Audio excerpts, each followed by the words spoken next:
Hello and welcome to yet another watch along on World Archery's YouTube channel. I am Bernardo Oliveira, Brazilian Olympic archer. Today I'm joined by friend of the show, Siret Luik, former Estonian international archer and an Olympic coach who was in Paris 2024, by the way. And so this is the season finale, the very last session of the 2025 season of the Hyundai Archery World Cup. It is the Recurve men's session, and so much to unpick, so much to look forward to. We had lots of drama and amazing matches just a couple of hours ago for the Recurve women's session, but we are going to have some more for sure for the men's.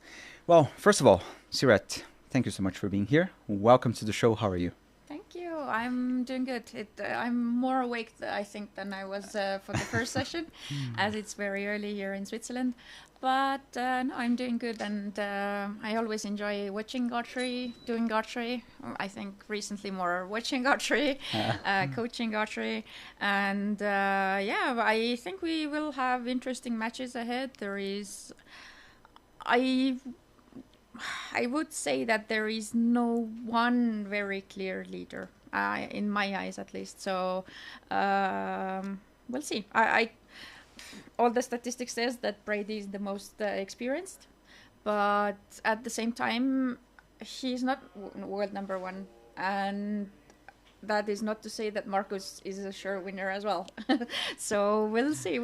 It's interesting. Yes, picking up on what you said, we have a poll going on YouTube where I'm asking, who do you think is going to be the World Cup champion today?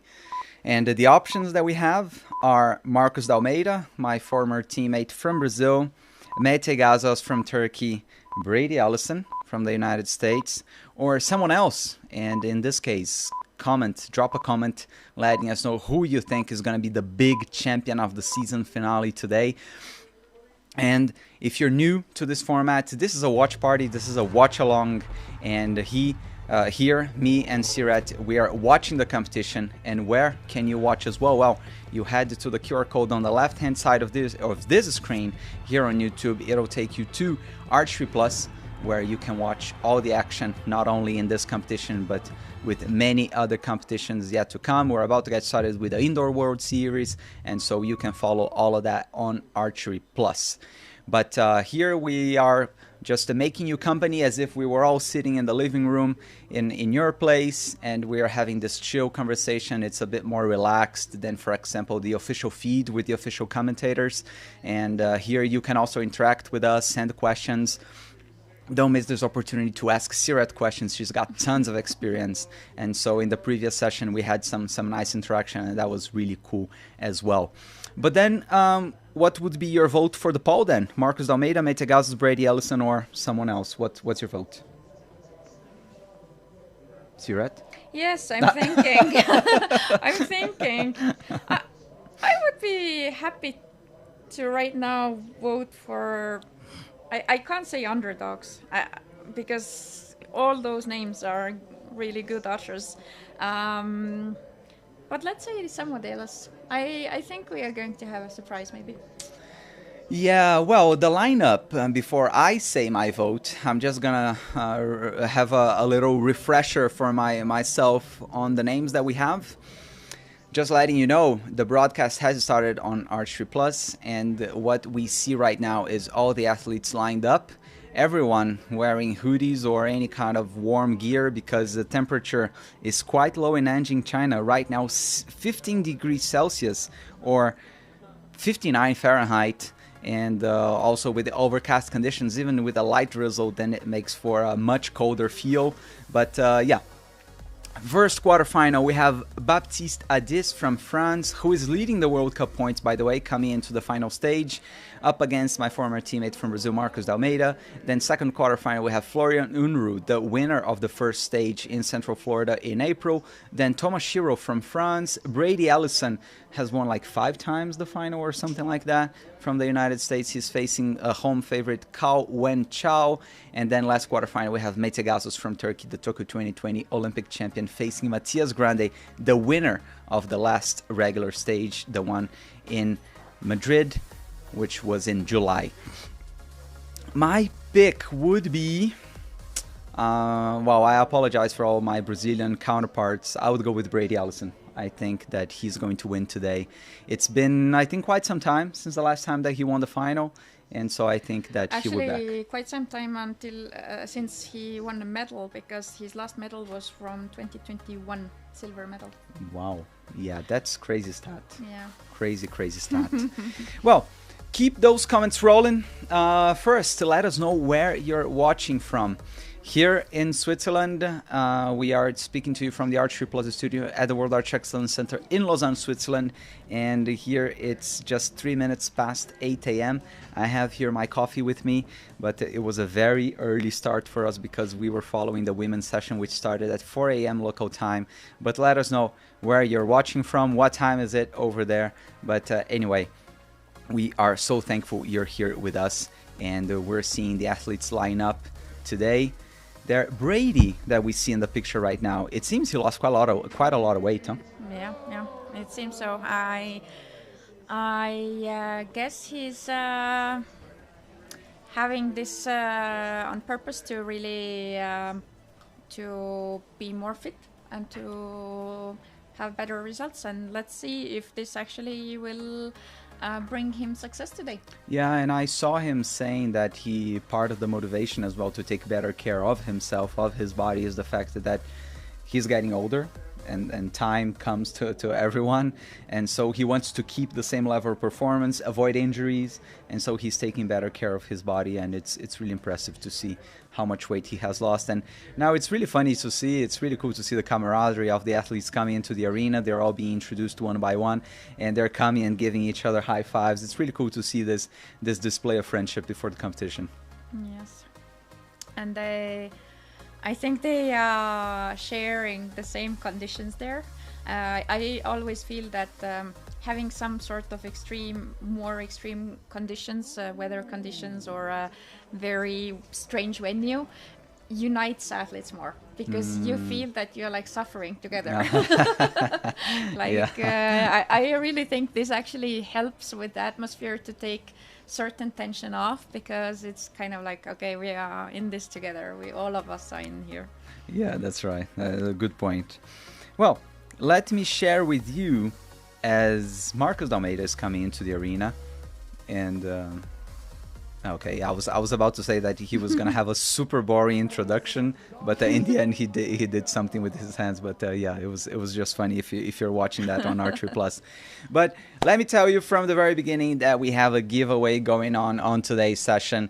We are giving away a 1-year subscription to Archery Plus, and to enter that, it's very simple. You just have to comment here on our live stream on YouTube who you're cheering for, actually, pardon, followed by the hashtag Archery giveaway. So it is that simple. We have given away subscriptions in the World Championships yesterday, and so don't miss out on this opportunity. It means that by the beginning of October next year, you're still going to have your subscription. It's a lot of time to follow a lot of archery, and it's really cool. Don't miss out on that.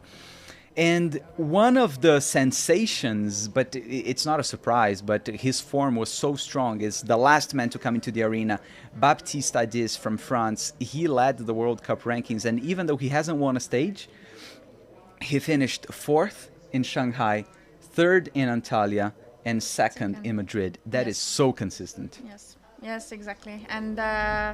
And his stats are good. His world ranking is top 10 in the world.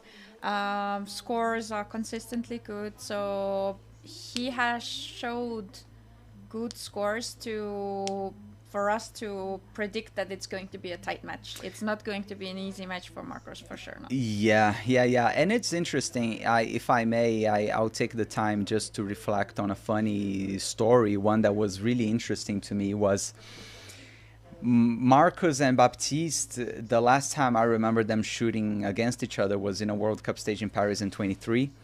And back then it was really like Baptiste, so young, this upcoming talent, facing Marcos D'Almeida, who is this much more well-established and veteran, even though he's quite young. But it was like this young talent against the very experienced, established guy. And it was exactly the same thing as when Marcus in the World Championships in 15, when he was super young, he made a mistake when he was shooting up against Rick van de Ven. The match was 4-4, very tough conditions, the wind was blowing and everything. And the mistake that Marcus made back then was that because he shoots fast, he came straight into the shooting line, shot his 3 arrows, like the first one was an 8, and then the second one was another 8. And before Rick van de Ven shot his first arrow, it was pretty much over. Because, you know, Marcus, he had already shot 2 8s, and then Rick van de Ven, he was really like super calm to shoot his arrows. And this time when Baptiste shot against Marcus many years later, I saw Baptiste make exactly the same mistake.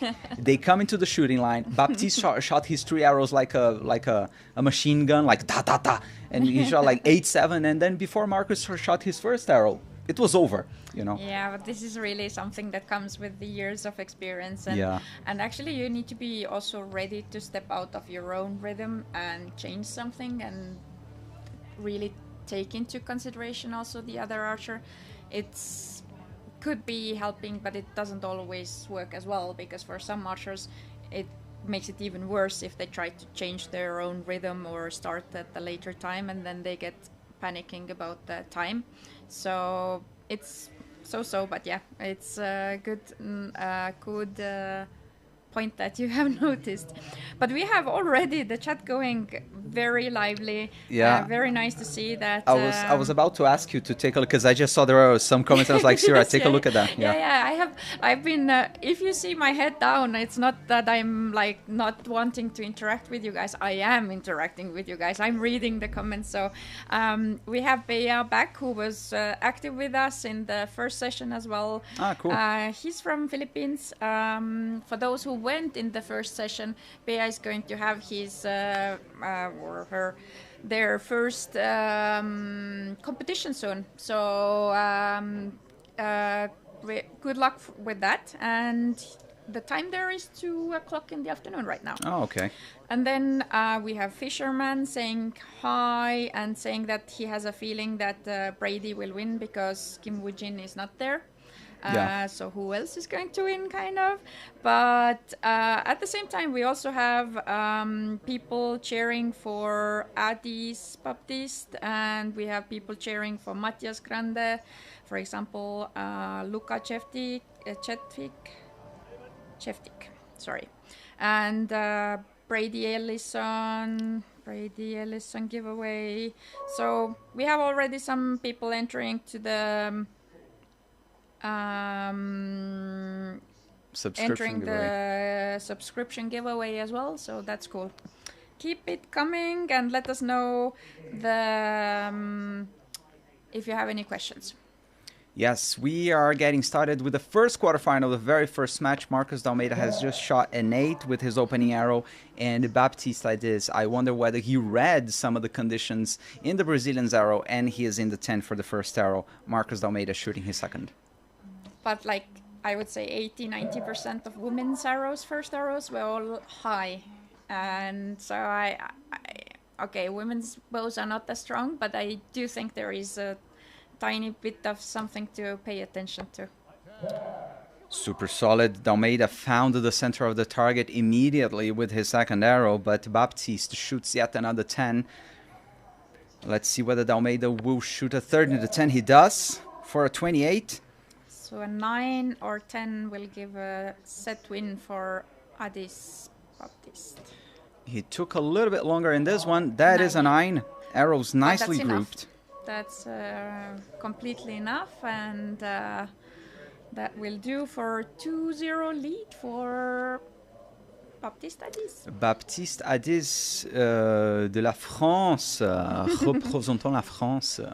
It's nice, this close-up that we see on his chest guard, like the thing of the army, the athletes in the French army. He very recently, he joined the French army as an athlete, and this is a kind of a similar support, a similar program that we have in Brazil. It's just that in Brazil, I don't want to go into the technicalities, we have a limited amount of time that we can be in the military. And so D'Almeida recently, I think 1 or 2 years ago, his time was up in the Air Force, but he too was a military athlete. In Estonia, we have, for some top athletes also the possibility that instead of like 11 or 12 months, they do 3 or 4 months. But it's not possible for everyone, of course. Yeah. Well, early lead for Baptiste Adis. He is there with Romain Giroul. And I remember watching when I was a teenager, watching that guy, the coach with Baptiste, Romain Giroul, shooting World Cup final. Shooting some competitions with the same time with him. Yeah. So, well, time passes and it's really cool to see him there now coaching the next generation.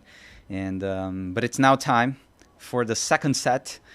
Marcus d'Almeida looking really focused and ready to try and make a comeback and score his first set points of the match.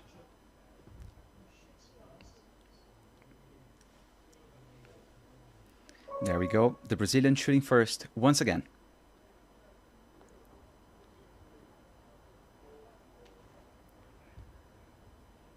Full draw. Lets it go. 9 is slightly low to the right. Off to Baptiste. Baptiste has a really, really solid bow hand. I like it. I want to see it for more shots, but it looks very, very solid from afar. No, his technique is really good, but so is d'Almeida's. I'm a big fan of d'Almeida's technique. I think it's really, really strong as well. Now Baptiste once again taking a little bit long. I think the longest is taken so far, but yes. Really not far from the 10. And slightly high as well, his arrows.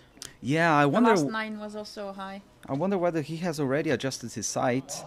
Now d'Almeida, 3 9s. Really needed a 10. Really needed. Now Baptiste only needs a 9 to go 4-0 up. I think he will get it.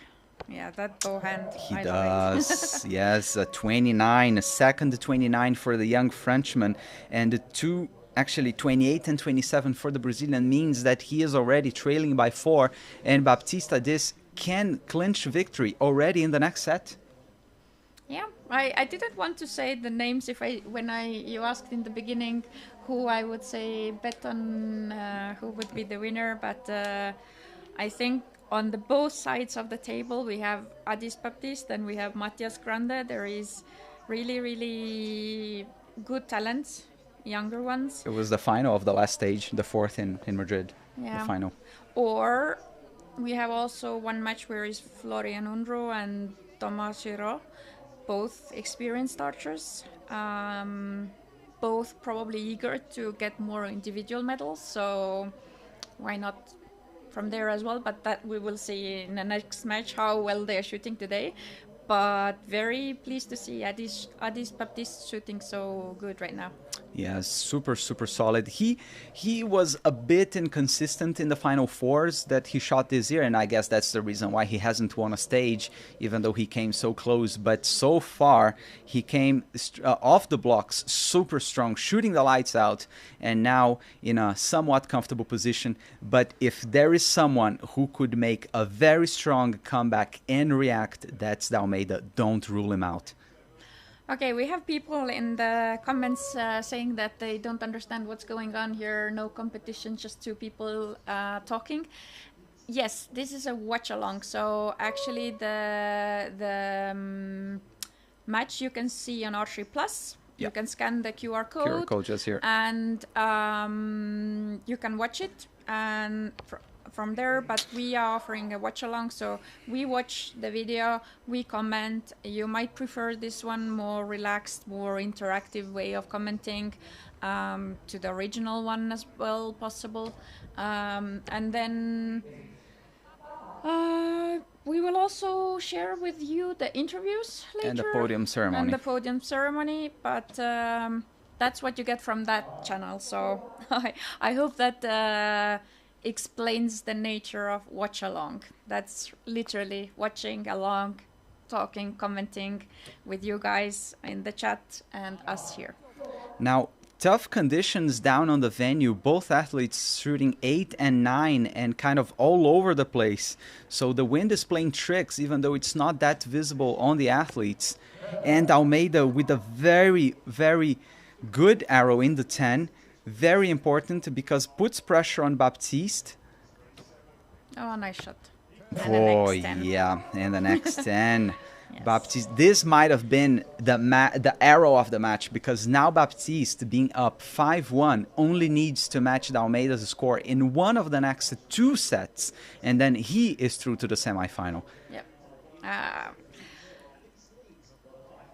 But back to what you were saying, Siret. So, of course, one of the ways to watch the competition, to watch all the action, is on Archery Plus, of course, no matter where you are. But depending on the country you're in, you can look for a local broadcast rights holder that is broadcasting the match. So yesterday, we had one of the Indians sharing with the chat that they could watch the competition. Yadav, Rishabh Yadav, it was on Sony Live, I think, in India. So depending on where you are, it might be on a local, either open or a cable TV channel. I know Claro Sports in Mexico usually broadcasts as well. And this is the reason why there is now a paywall.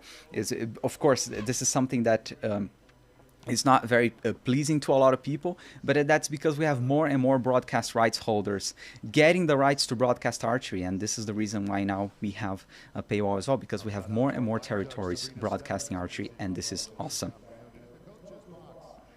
It showed the interesting layout of the arrows of these 3 sets, and they were really span out on the left-right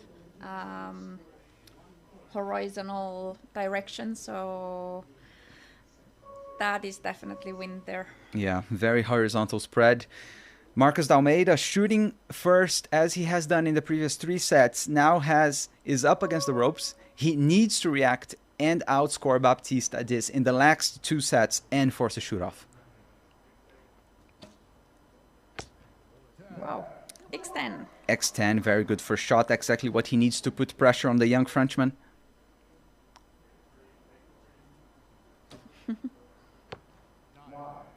Baptiste with a 9, not far from the 10. Nod his head. Maybe felt that was a good shot. Almeida once again. Oh, but that's an 8. I wonder Although what... it did look quite solid shot. Yes, there was nothing too wrong seemingly with that one. But it is Almeida's second 8 in the match, or third actually, as Baptiste shoots another 9. That's exactly what he needs, because now he's square with Dalmeida in terms of score in this set. So Dalmeida definitely needs a 10 now, and it's an X10. And he does it now. It is up to Baptiste, a 10, and he is through to the semifinal. Some movement with the bow hand. Ah, 9. Very good group. Very good group. All of them left and slightly high, so it's 5-3. And it will continue, and we have one more set to see if it's Adis going forward or it's going to be a shoot-off. Yes, now the pressure is definitely off. Marcos Dalmeida, a crucial edge of a single point over Baptiste Adis means that now, for the first time in this match, he wins a set, the Brazilian. So he's won a set for the very first time in this match, and now we're going to the 5th set. But that's again exactly the kind of situation where experience does matter. Like the ability to stay calm in this moment and how to really squeeze these 10s out of yourself, even in a moment where you are kind of lost, even in a moment where, I mean, lost in your head with arrows going left and right, and you're lost also literally by points. So that is experience what is needed in these situations to come out of them as a winner. But let's see if Marcos is able to really turn around 1-5 being behind, if he can actually really turn it over. And the experience that Baptiste Adis doesn't have, well, he does have it with him in the coach's box in Romain Giroux, a very experienced and accomplished archer himself, now the coach. But for the 5th time, Marcos Dalmeida is shooting first. his starting affairs in this fifth set. Nice shot.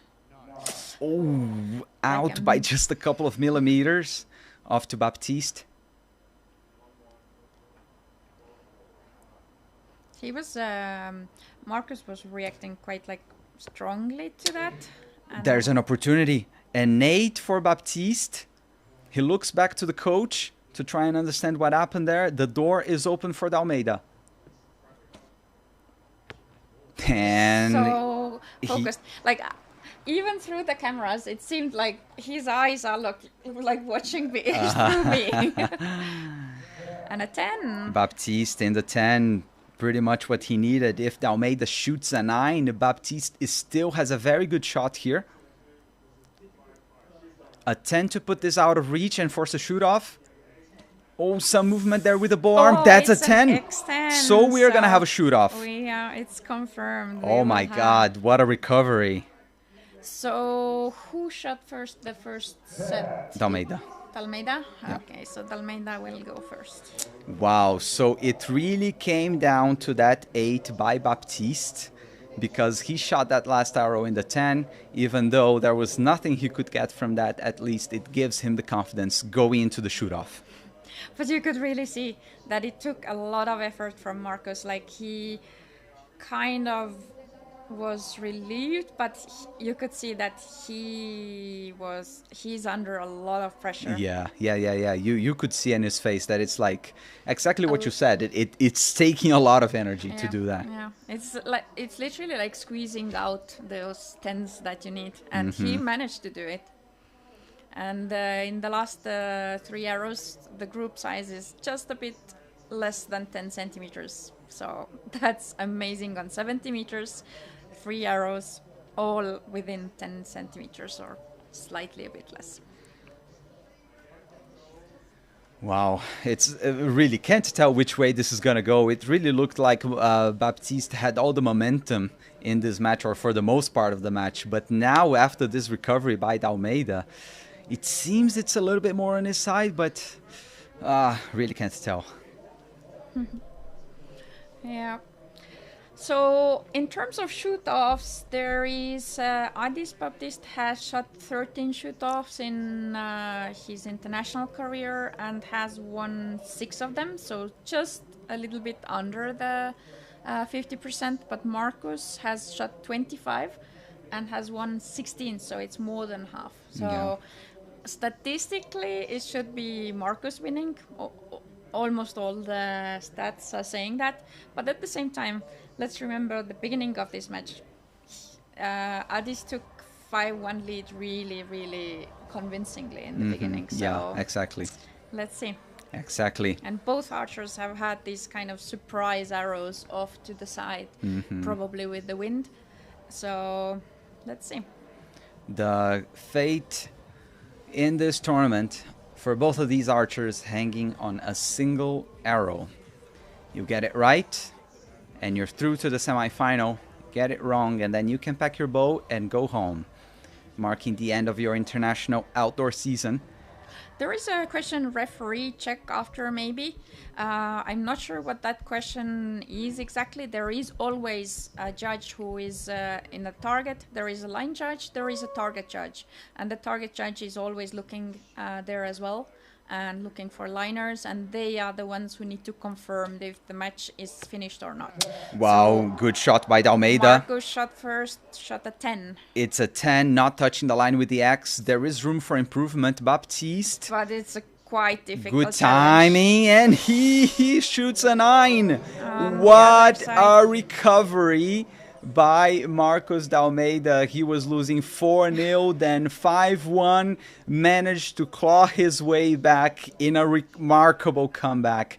Truly, truly impressive. Remarkable to start this session. Yeah, but it wasn't easy. But that's exactly how to use your experience. Wow, very, very impressive. And I'd like to know, can you tell whether we have Brazilians watching the watch along? I think nobody has really said that they are watching from Brazil. Let us know if anyone is from Brazil. We have a lot of discussions here, mostly Luca and Fisherman discussing between them if they shoot compound recurve, if they are, how much arrows they are shooting, and if they are competing. But yeah, we have other people as well. So yeah, it's Marcus going to the semi-final as the first athlete, and we will soon have the second quarterfinal. But maybe I use this moment right now to come with some statistics. For this competition, I did statistics in a way that I tried to calculate how an average finalist looks in numbers. So based on the numbers, based on these 8 recurvemen who shoot in this World Cup final this year, they are average 26.5 years old, so older than the average woman was in this morning session.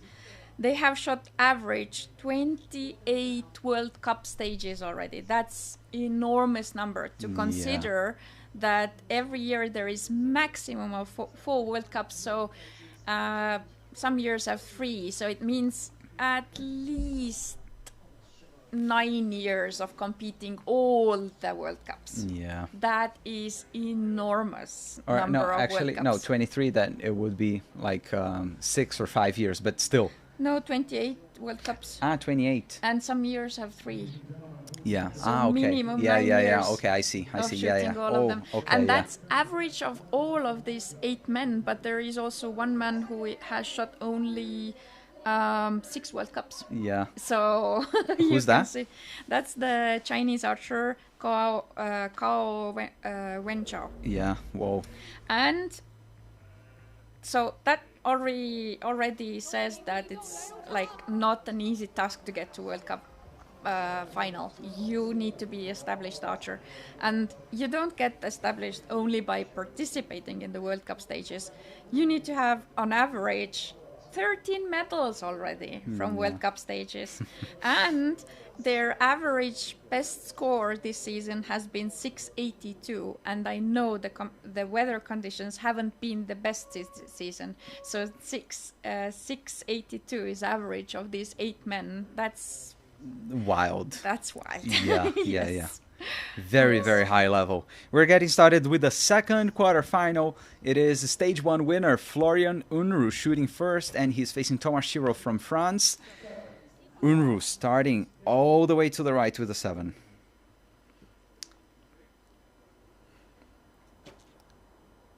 Thomas Shiro had a feeling that wasn't the best release, but still that's in the 9, edging his opponent by 2 points already.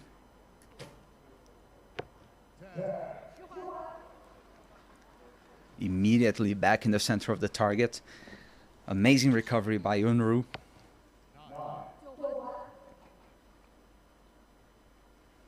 Down to a single point deficit already. 3rd arrow of the German. He released that. Yeah. He does this quite a lot. A few side clicks over there. Group to the right. But that's 10. done and dusted. It is an early 2-0 lead for Thomas Shiro from France. But we saw from the last match it doesn't mean anything yet. We need to wait until the end. But meanwhile, we have some comments, some questions. Actually, we have a lot of comments. But I pick up this question that what were the top 3 in the 720 qualifications for this competition? So World Cup final is the only competition that I know in World Archery Series where there is no ranking ground. So they didn't shoot the 72 arrows before. They qualified, first of all, to this competition by either being the stage winner or being the host country, or then the rest of the archers came based on the World Cup ranking points. So that was actually how these 8 people were selected there. Then they take the 2 best with the World Cup ranking points. They put them on the separate side of the brackets. So first one goes top, second one goes in the bottom. That means that theoretically these two cannot meet before finals or bronze medal match, or so they can't meet in the quarterfinals. It would not be fair to have the 2 strongest going against each other in the first match. And all the others, so 6 other archers, just draw their position in the brackets. And that's how it's decided who shoots a match with who in the first matches. So they don't have ranking round. No ranking round for this one, even though they've shot ranking rounds at each of the regular stages throughout the year, all the way from April until July, and now we're back for the season finale here in October in Nanjing. Unruh started with a 9, shoots another 9 at the edge of the yellow. Tomoshiro in a good position to go 4-0 up.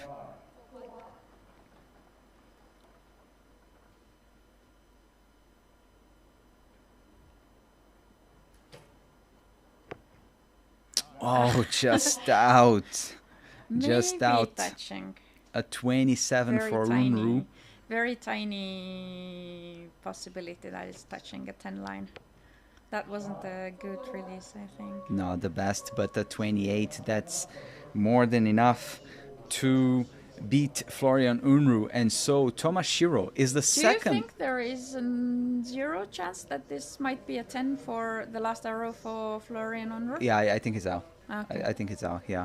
But we'll see. We'll have confirmation from the target judge, as you were answering to our previous question.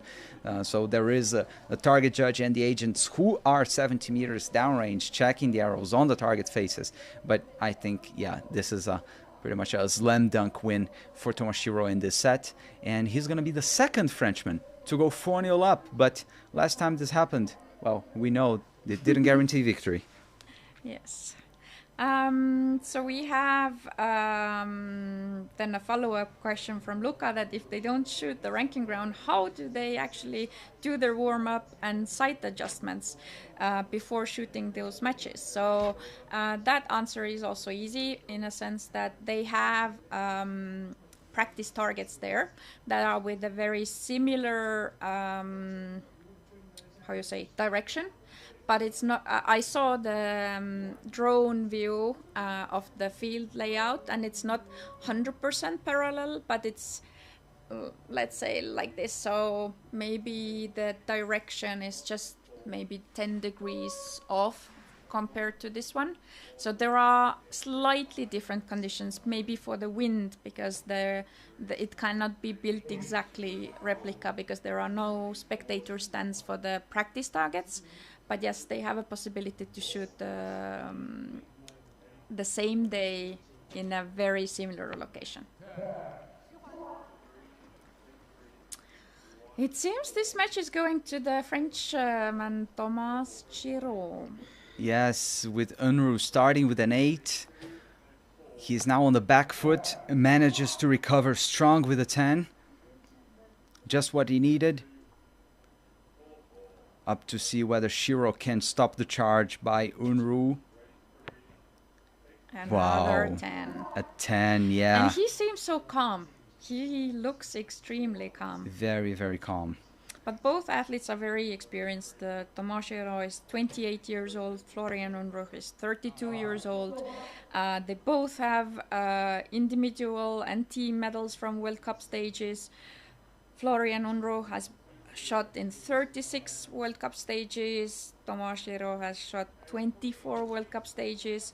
And they have won individual medals already in 2014, Florian Unruh, or 2018, Tomoshiro. So that's a lot of years of experience. A lot. Tomoshiro shoots a perfect 30 to dispatch Florian Unruh 6-0. The champion of the very first stage, who did win in an amazing fashion, shooting the lights out, now is eliminated the 6-0 by a slightly younger Frenchman. Can you tell me what was the average arrow for those athletes, or at least for Tomashiro? Tomashiro 9.33. Okay. And the previous match of Dalmeida and Baptiste, I think Baptiste had a higher average. they tied in the end. Really? 9.31. Okay. Both of them. And lower than Tomashiro. Yeah, but I would 0.2 lower. So Yes. No, 0.02. So we already have our first semi-final. It's gonna be Dalmeida facing another Frenchman. This time Tomashiro. And I wanted to say, we can see on the image on the feed that Tomashiro, I feel him, because even though I think he's 28, he's got gray hair, and and I do too. So I'm like, well, I feel you, man. And I feel like every time I say this, and I might be annoying people by repeating this, but Florian Unruh, he is 3 days older than me. So we're only 3 days apart. And I was thinking about hair as well, but I didn't notice the gray hair. Yeah, there you go. Maybe not touching me so much personally, but I was checking that they were not wearing the hats because the rain has stopped, and with Florian Unruh's hair moving, so you could see that there is actually even wind there on the shooting line, and it seems there is even more in the target, so that also explains why some arrows are off to the left or right, and why the average arrow values are maybe a bit lower than you would expect in the World Cup final. But yeah, that's how it is. Let's see. We are almost ready for our third quarterfinal, and the home nation China is going to be represented by Cao Wen-Chao. I'm bringing up once again the graphics, and just realized I forgot to add the little thing in it, so pardon for that. So in the comments we have a Poo6 who is very much supporting Tomashiro and is happy that he won, and I believe they are French. And then Luca wants to know what are our best scores on 720. Our best scores. Yes. Mine is embarrassingly low. I always like to say that I think I'm a better coach than I was an athlete, but I don't even remember exact number. Somewhere around 640 something, I think. In competition nationally, like domestically in Brazil, I shot 681 or 682 once. Internationally, my PB is 667, and in practice, there was this one day where everything clicked and I shot 694. Nice. Yeah, it was. I was scoring shooting ends of 12, and there was one end where I shot all 12 in the 10. I really couldn't believe it. And Luca thanks us also for the explanation about the World Cup final, how it works here, because he needs this info for the next year when he's coming to compete as well.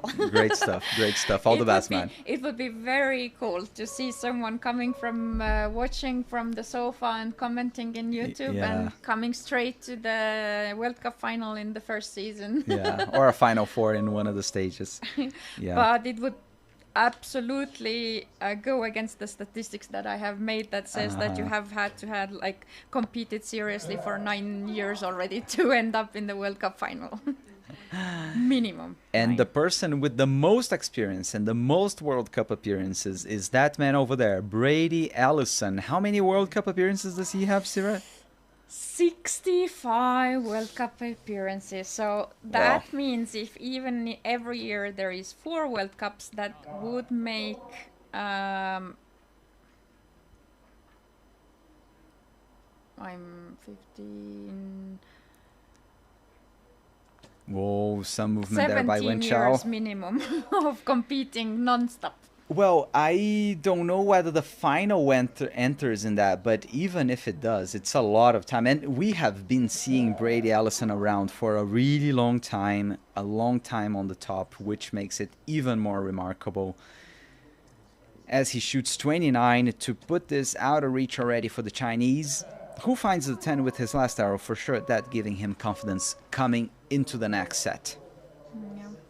And I think out of these 8 archers in this match, this is the most experienced and the least experienced together, because while Brady has 65 and definitely bumped up this average number of World Cup stages for these 8 men, then Kao from China has 6 World Cup stages, so he has been competing for just 2 seasons with the Chinese national team, and way less experience. No individual medals, 2 medals with the team from World Cups, and has never been to World Cup final before. Now he got the pass as a host country archer, so definitely I think he's the biggest underdog in this afternoon session. Yes, it's crazy, this deficit that there is in between Brady Allison and Cao Wenchao. Cao Wenchao, though, is an Olympian himself, shot in Paris, but now trying to overcome a mighty archer in Brady Allison.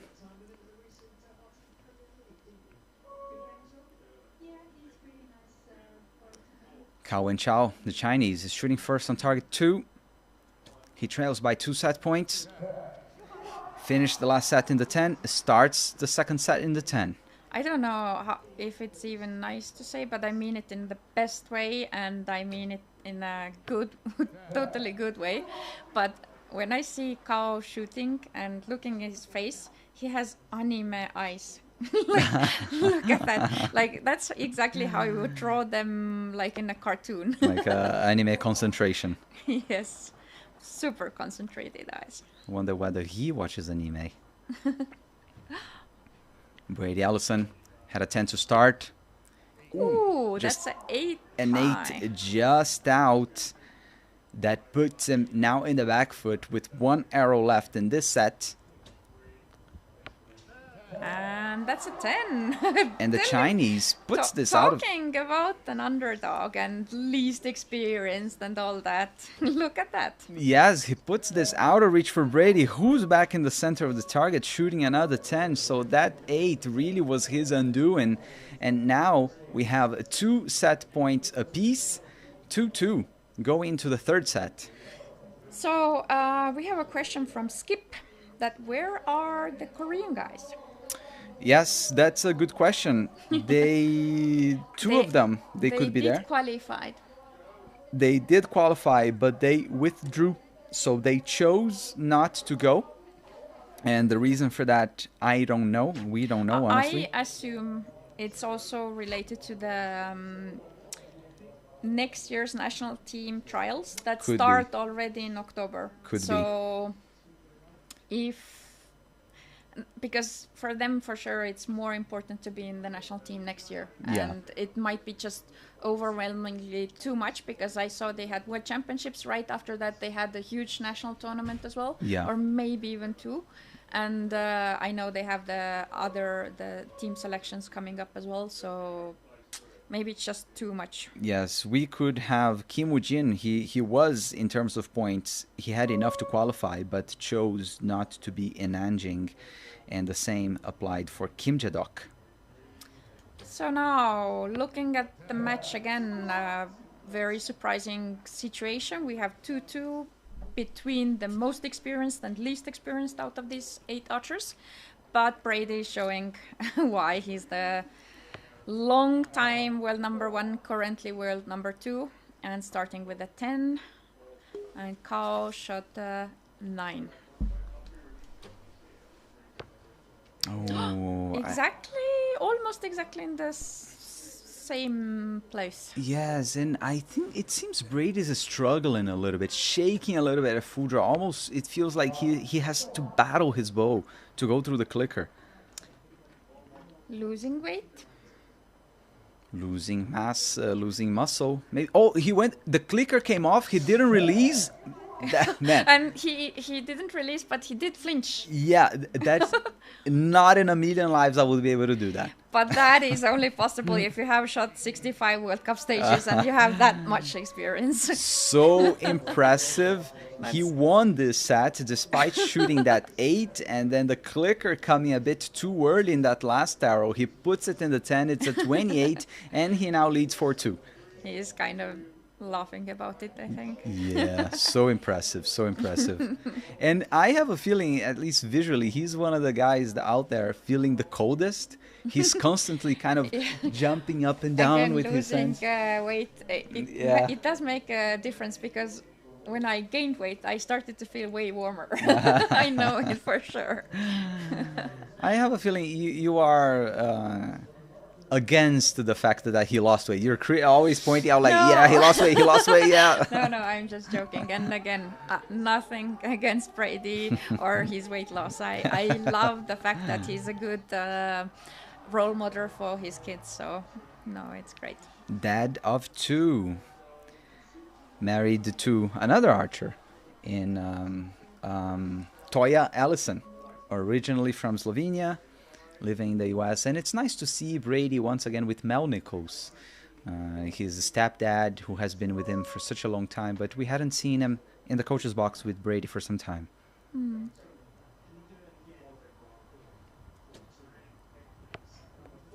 That's a 10. Wow, you are that sure? Yes. I was about to ask and you're like, that's a 10. No, that's a 10. Okay, so I'm putting it as a 10.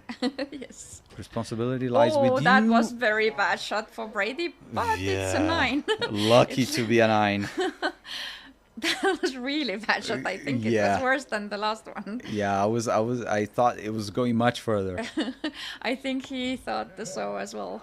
And talking about the underdog, 2 10s. 2 10s, Cao and Chao, and the shots looking good, execution looking good. And Brady's shots don't look so good. No, the last couple of shots. But well, he is only 1 point down in this 4th set. But as the wind is picking up, Cao and Chao taking a little bit longer with that one, drops an 8. So there's an opening for Brady, a 10, and he's through to the semis. Yes, already one arrow will finish the match, but that was an 8. It wasn't a good shot, and I do think there is a side wind, and they are trying to aim off, and it doesn't work always. Yes, they're trying to understand. Brady took his time. He stood there on the shooting line, looking down range, I believe, trying to read whatever he could onto the wind, as we see his eyes scanning the range once again, trying to understand how to read the conditions.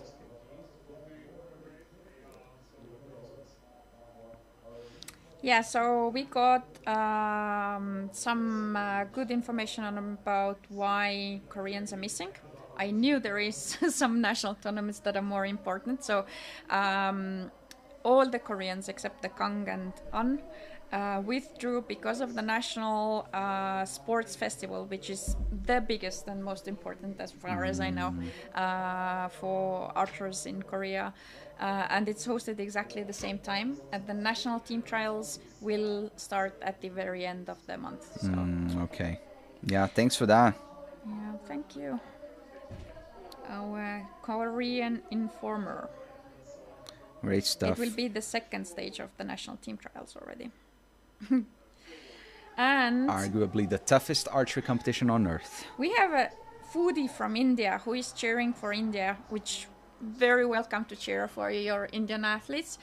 However, we have to disappoint you that today we don't have Indian archers competing, because this was an invitational competition, and this time no Indian archers on recurve side qualified, as far as I know. Yes, it's not the withdrawal, I think. No, they didn't qualify. Even though we saw Dhiraj Bomadevara from India shooting the World Cup final, I'm sure in 23. I wonder if last year as well. This year, unfortunately, he did not qualify. Cao and Chao starts with a 10. The 5th set, it is 4-4, anybody's game.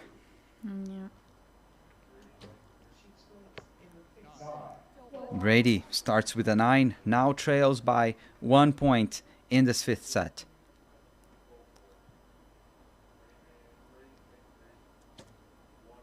Cal looking steady. Shoots a 9. There is an opening for Brady Allison, who can draw square. Whoa! That's a dead center. The best shot of the match so far. This is basically an early shoot-off. Yeah. Nothing between these two athletes. Yes. Last arrow. It's a 10. It's a 10. Brady needs a 10 to have a shoot-off. If he doesn't shoot a 10, it's lost match. Yes. And it's finished. Oh, Brady's struggling to go through the clicker. It's a 9. You see. Oh, so man. I have already beaten you. Yes. Oh, my God. I did say that I'm going for someone else, but I was not counting on Cao. I really did think that Brady's going to be in top 4. I just wasn't sure if he's going to win. Oh my, no one is coming across just yet just to shake hands and congratulate each other. They're waiting for official confirmation, but I really don't see this going any other way other than the Chinese. For the delight of the crowd, Cao Wenchao, the least experienced archer in the field, has beaten the most experienced. Yes. Incredible. But that's the beauty of archery, and that's why I also love it, because with the set system, it is possible that if the underdog is able to deliver 15 arrows or 16 arrows steadily good enough level, and 29s is good enough. And can I get the average arrows? Oh, but it's going to be a shoot-off. It's going to be a shoot-off. Was the red liner then? Well, maybe Cao. Maybe an arrow by Cao did not touch the 10. Oh my God. So we did the, how we say, we did Ansan. We did what Ansan did. We did what Ansan did. And if you're wondering what she did, well, go to Archery Plus and you'll see what happened. Or I think it's on World Archery socials. But it's the second shoot-off of the day already. We are going for a shoot-off. And Brady Allison will shoot first. What is currently the arrow average? 9.33 for Brady, 9.2 for Cao Wenchao. Okay. Brady coming to full draw. Yes, it's a shoot-off. It is a shoot-off. This one had a better timing. It's in the X10. There is not much. Very strong shot for Brady. As Cao lets this one go. Oh, it's a 9. A liner with the 8. Game over for the Chinese, who came so close. Damn it. So I won. Yeah. Well, let's see first if Brady wins. But yes, you're still in the game. Let's say like this. Yeah, you celebrated too early.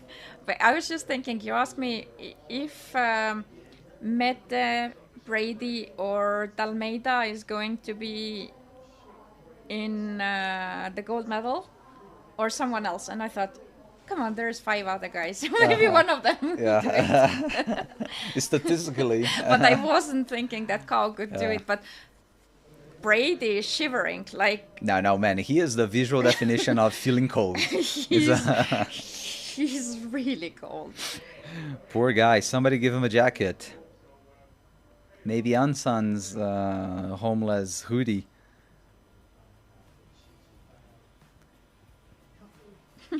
So people think that it was corrupted referee. I don't think so. Corrupted referee. I don't think so. They go through so much testing and feedback already from the previous ones. And no, like, and the agents are there for that. Yeah, it's not only the judge checking the arrow, but the judge, the agents. Each archer can send their own person to confirm the scores there and pull out the arrow. So it's not only the judge doing in the target whatever they want. So it was not that. It was miscalculation by me and Bernardo probably. Yeah, no, but they were not congratulating each other. Like I even said that, but I like, let me try to look where were Cow's arrows, because I think he had one that we thought was a 10, but actually was downgraded to a 9. So let me see I that. hope it wasn't the first one that I said like that was a 10. Just a second. Let me try to. So he had a 10 here. Wait. I'm trying to find the arrow that could have been. Yeah, so this is. Oh, the 29. So how did Brady shoot a 29 as well? Yeah, or. Yeah, really. I think Iance, or one of the systems that we use, somebody got it wrong there. But anyway, doesn't matter. Brady Allison is through, and we're going for the last quarterfinal. And we got the most beautiful comment. Thank you, Learning Ideas, who wrote that missed your both commentary so much watching the matches on Archery Plus with your commentary on YouTube. Oh my God! Thank you so much. Thank you. Yeah, and I remember him, her. I don't know, from other watch-alongs, Learning Yes, Ideas. Yeah, yes, yeah. yes. Thank you so much. I really appreciate it. Yeah, and then there is Beya, who was also with us in the morning session, saying that still keep some semblance of sportsmanship, guys. I'm not sure if this goes about the other guys commenting about or about us, but if it's about us, we are joking. But that is the difference between the formats. We can joke around a bit, and the official commentary needs to be a bit more formal and informative, let's say. Yeah, even though Karim, he jokes quite a lot as well, but here we have more liberty for that. But I guess it was more for the other guys who were saying that it's corrupted referee. Yeah, that's. I mean, we can only laugh about that, right? Because we know the sport, and we really. I'm 100% confident. This doesn't happen. Yeah. Yeah, there are too much exposure to be able to cheat in this way. Archery is still quite straightforward sport. It's not giving style points or anything. It's actually just marking the arrows that are in the target. We and the scoring system first just check the situation wrong. But now we are in the last quarterfinal of today and of this outdoor season. Mete Gazos from Turkey and Matias Grande from Mexico. Both of them starting surprising starts. Yeah, but not so surprising, honestly, because as you said, they're starting high. It's been the trend in so many matches. Matias Grande will try to find the center of the target with the second arrow. He does so close to the spider. That's a statement. Let's see whether Mete can do the same. And Mete is wearing a Red Bull hat, and he's, as far as I know, the first archer ever to sign this scope of sponsorship agreement with Red Bull. Yeah, and with such a global brand, it was a big news when this one came out. And actually, he deserves it. He's the Tokyo 2020 Olympic champion, Berlin 2023 world champion, and now after his first ever World Cup final title. It is a tied score. Both archers is splitting the set points. It's going to be 1 set point apiece after this first set. And we were talking about weight loss, and somebody... I thought the same. I didn't bring it up.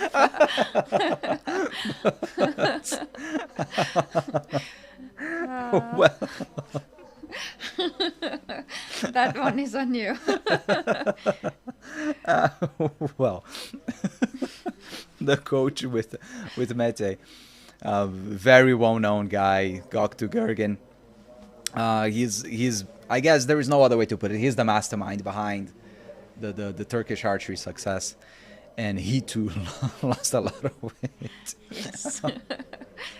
Just to be clear, we're not laughing at people, we're laughing at the situation. Yes, absolutely. Yeah, Goktuk is an amazing guy, and I'm very much looking forward to seeing him soon here for the coaching conference here at the World Arch Excellence Center. Okay, enough of weight loss. You see how the wind is actually blowing the shirts? Yeah. There is wind. There is definitely. It is. And in the previous match, we saw the Chinese, Wen Chao, Brady struggling to keep the bow steady, but who's not struggling to keep the bow steady is Matias Grande with that X10. Ooh, but a 7 from Mete. And he looks so quickly, he snaps back looking at Coach Goktuk to kind of like, what happened there? But I really think the wind is tricky close to the target.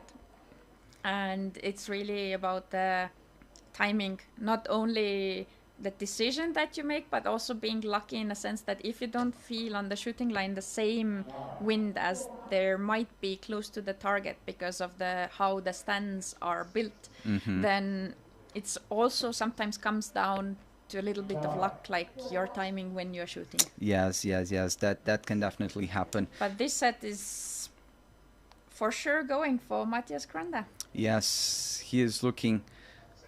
Actually, he has already put this out of reach for Mete, so it's a practice arrow for the Turkish, for the Turk, who I wonder All whether the there's arrows are on the left, so I think he should change his sight as well. Yeah, and even Matias, his arrows are also on the left, so yeah, the wind is blowing in that direction, but it's been really hard to read, and we see Mete as well looking downrange, trying to read the wind, just like Brady did. And I think they were discussing with the coach, and the coach was also showing that probably it's the wind. But I wonder if now he's planning to aim off if the wind stays the same, because he didn't change his sight. They showed the whole way he came back and put down his bow, he didn't change his sight. Yeah, well, and as we see the AI generated arrow tracking showing the spread of the groups, with Matias Grande with his average impact, or the center point of his impacts, much closer to the center of the target. Yeah. And in the comments we have a question from our Korean expert here, that World Cup final is the only major title that Mete is still missing. Can he do it? That is absolutely correct. Yeah. He still doesn't have World Cup final win. He has been to World Cup final 4 times, and he has 2 bronze medals, 2021, 2022. And he has European champion, world champion, Olympic champion, European Games as well, I think. Ooh, that one I'd have to check. Yes, yeah. I think so. I think he has all possible ones, and World Cup final is the last one he doesn't have. The amazing thing was when he held Olympic, world, and European titles at the same time. Yeah, that was amazing. But he hasn't showed super strong shooting for the past 2 years, so it would be a bit of a surprise. I would be very happy for him if he wins today, but because really happy, because he definitely needs this to get back to his good zone. But I would be a bit surprised just by looking the rest of the season. Yeah. Well, who has certainly been shooting really strong recently is Matias Grande. He won the last regular stage of the circuit, the stage 4 in Madrid back in July. And Mete, well, as he shoots a 30, we should say that the only reason why he is there in the final is because of the other archers that withdrew. So Mete, he wasn't supposed to be there, but he is because of Koreans didn't go. Because not only Koreans, but Kim Woo-jin, Kim Jae-dok, and Tang Chi-chun from Chinese Taipei. Okay. The 3 of them withdrew, and so this means that Mete Gazoz was then. But now he shows why he's there. He shot the 30, and Matias Grande shot 26. So Yeah, no, and now it's 3-3. Absolutely, but no one should ever doubt about the quality Yes. of Mete Gazoz. Absolutely. Yeah. And we can't always be on the top. Like you need time to rebuild as well. Yeah. Yes. And we see another close-up, another slow-motion replay, and we can see the drops of rain falling. It's been a constant yesterday and today, and also the chilly conditions there in Nanjing.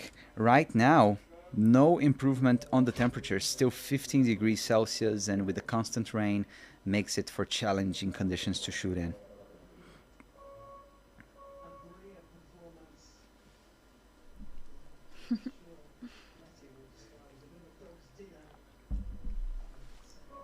We are go for the fourth set, 3-3. Wow. This one really looked effortless from Grande.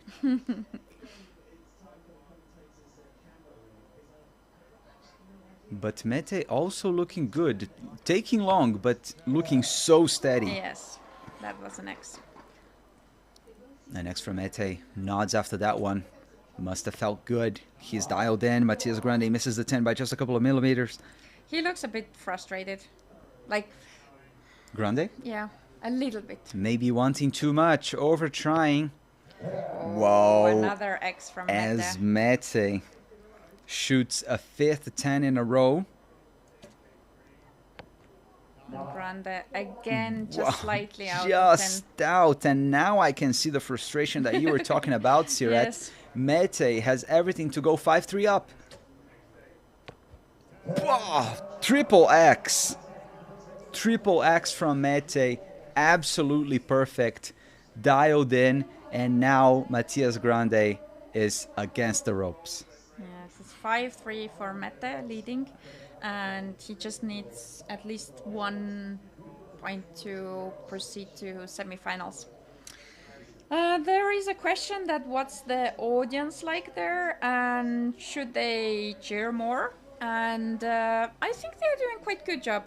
It's maybe they are sad that all the Chinese archers are out of the game now, but they are still there. It's not that they left the stands after this.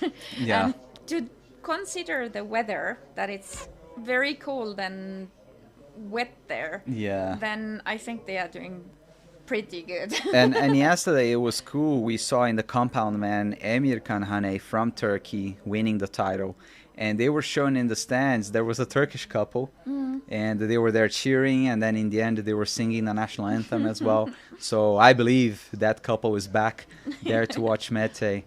And but yeah, the crowds are staying, even though it's been an underwhelming performance for the Chinese team, sadly. But at the same time, again, Kao shot brilliantly, almost won Brady. So close. Almost won. I thought he won. And then he shot really good. And to consider he was the biggest underdog in this top 8. So, yeah, I think he did good. Matias Grande did what he needed. Shot a 10, putting some pressure on Mete, who shoots a 9. So far, this is looking favorably on the Mexican side. Grande needs to keep this up and shoot more 10s if he wants to force a shoot off. Whoa. Oh, that's an X. X10. Very nice. Really putting pressure on Mete, not giving it away to Mete, like, okay, here you go. No. And Mete is actually giving a chance for Matias Grande to now shoot a 9 already is enough for a shoot off. And that would be the third of the day. That And it will is be the third of the It day. will be a shoot off between Mete Gazos and Matias Grande. This time we are not wrong because there are no liners. Yeah, no liners, no way we can get this wrong. This is a practice arrow, a rehearsal for the shoot off for the Turk. 10. And Yes. what a way to go into a shoot off after having shot a 10. It is only the 4th match of the day, but already the 3rd shoot off. What a session we're being treated to. Yes, very nice. Another interesting comment by our Korean friend here in the comments is that Ansan also didn't qualify initially because of Lim and Kang both winning a stage. And yeah, that's right. Yet she won the finals. Yeah. And now Mete is in the same situation and he can replicate it. Is it going to be a repeat? Yeah. Let's see. It would be interesting if the both men's and women's winners didn't initially qualify. Yeah. But it's been a World Cup final of surprises with Mariana Bernal winning the title in the compound women, Emir Kanhane from Turkey in the compound men. Then I feel it's a crime to say Ansan was a surprise to have her win, but yeah, with the ups and downs and the struggles she had. So yeah, it's been a final of surprises, a final stage. But very, very beautiful matches so far. Yeah, it's been very entertaining. It's been amazing to watch. Lots of drama as new, fresh target faces are being put for the all-important shoot-off. And in the women's side, we almost got through with all the arrows staying within red. On the men's side, have we had sevens? Do you remember? Mete. Sevens? Mete shot yeah. But no sixes, right? No sixes. I haven't had to zoom out yet. I would be very surprised if men would shoot outside of red. But never know. The wind seems to be tricky there. It is indeed. Matias Grande is at full draw. It's a 1 arrow shoot off. Oh, it's a 10 on the left side. There is room for improvement, but it's gonna have to be a very good shot from Mete to go to the semi. Mete has won 20 shoot-offs out of 27 he has shot so far. And he's just won another. Yes. And he has just won another. What a shot. And that was not that Mete shot first. No. Matias shot first at 10 and didn't make it easy for Mete. Wow. And they hug each other, smiling. A great display of camaraderie because they have just shared a remarkable moment. Is showing that, take this guy on the photo as well because he deserves it. Yeah. That's the Turkish couple. That's the Turkish couple who was there yesterday. They made sure that they were there today as well to support their man now in the Recurve division. Man, this has been amazing. Okay, so it was a really beautiful shoot-off. Both shot exactly in the same direction, left high slightly. But yeah, Mete's 10 was closer to the center. Both did good. It's just Mete's arrow was closer. So Mete goes to the semi-final, and my chances of beating you are getting very thin because my only hope is Tamashiro. Yeah. Well. Ouch. But who knows? Have to admit that I'm the specialist. There's nothing I can do. Yeah. Let's rewind a little bit when we thought that Carl won. Let me bring then once again our matches. You can see on the right hand side of your screen. And well, so quarterfinals done. We're halfway through this session. We have already our final fours. In just a moment's time, we're going to have the first semi-final. Marcos D'Almeida from Brazil facing Tomashiro from France. Then we have Brady Allison from the United States facing Mete Gazos. And we are guaranteed to have only amazing matches until the end of this session. You don't want to miss it. This is going to be amazing. And I remind you that we have a giveaway going on. All you got to do is comment on this live stream on YouTube who you're cheering for, followed by hashtag Archery giveaway to try and win a 1-year subscription to Archery Plus to watch lots of exclusive archery content, live competitions, educational material, and also amazing feature documentaries. Don't wait any longer.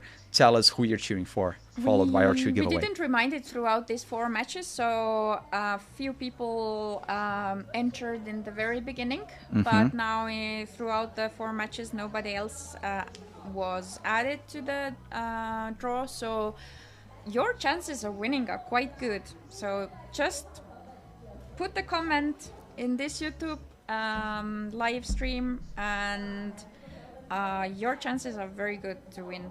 And wait until the end. We're going to announce the winner as soon as the gold medal match is over, or in fact right after the interview with the champion. Yes. So we have only 4 matches left. Only 4 matches left. We see on the world feed then pure concentration in the face of the 2 contenders in the first semi-final, and also both of them like with arms like this, staying warm. Conditions are challenging there in downtown Also, the Nanjing. audience is like hugging each other to keep warm. Everybody with their rain ponchos, and really, really nice to see the local audience, the local crowd staying there. And well, after all, they know they have. Even the coach is feeling cold. Yeah, of course, and the coach is not shooting. Yes.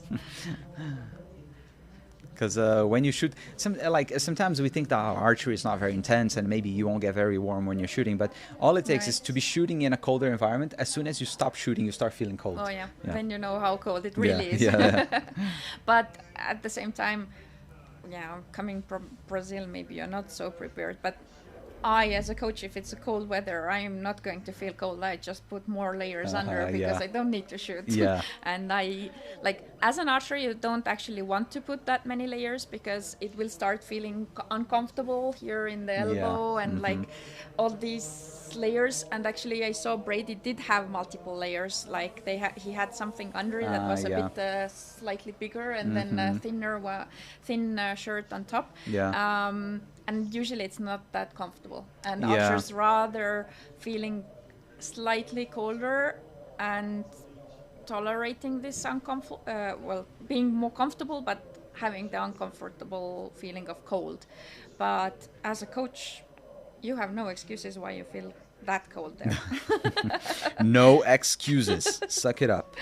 Yeah, but if you come from Brazil, maybe you don't really understand what it means that there is no bad weather, there is just bad bad clothes, yeah.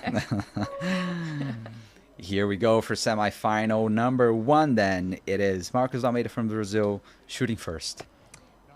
And Alexander Silva entered our competition. Marcos Almeida. Yeah, that sounds Brazilian. Archery giveaway. Alexandre Silva deve ser brasileiro. A 10 to start with for Thomas Shiro. He is 1 point ahead after the first arrows in the first set. Ooh, Almeida not happy with that one. High, arrows are high again. Yeah, a little bit of bow quando there, trying to save that one, but that wasn't enough. And high 9 again. High 9 for Tomashiro, but drifting less than his Brazilian opponent. I think Tomashiro had a hat in the last match. I'm not 100% sure. No, he didn't. He didn't? Yeah, that's why I saw he has gray hair. Because he didn't have anything. Yes. Yeah. Okay, you're right. That's what I wanted to look behind the other arrow, but I can't see. Behind the TV. Yes. It's like 9. I think that's a 9 for a 28. Anyway, it was enough to get the set for Tomashiro. Yes, once again, Marcos Almeida is starting trailing the match. What were you going to say? Again, super beautiful slow motion moment where they put the arrow on almost like synchronized way. Yeah, so whoever is doing this slow motion clipping is doing a really good job. So there is a question. Is this the last watch party of the year, or will there be one for indoor too? Oh, no. It is, at least for the moment, planned. It is the last watch party of the year. So for the indoors, we don't have them planned. And I hope that you're asking this because you're going to miss it. And really appreciate that. So thanks a lot.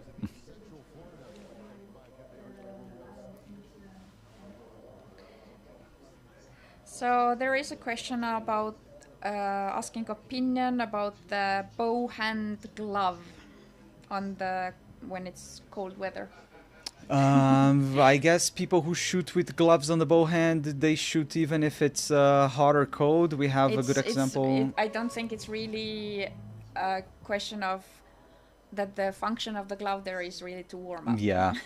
The good example is Alejandra Valencia, and I'm not a big fan of glove on the bow hand. What do you think? It's very, very few archers who do that. And it's rather, I think, for their grip feeling and not sliding. Mm-hmm. Marcos Almeida finds the center of the target. picks up where he left off in the first set. 10. Shiro, spot on. Dialed in, shoots a 10 as well. Now the pressure back with Dalmeida.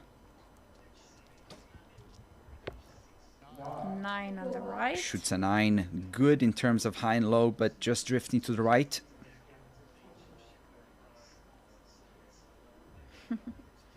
And Shiro shoots a 9 as well. 19 points apiece in the second set.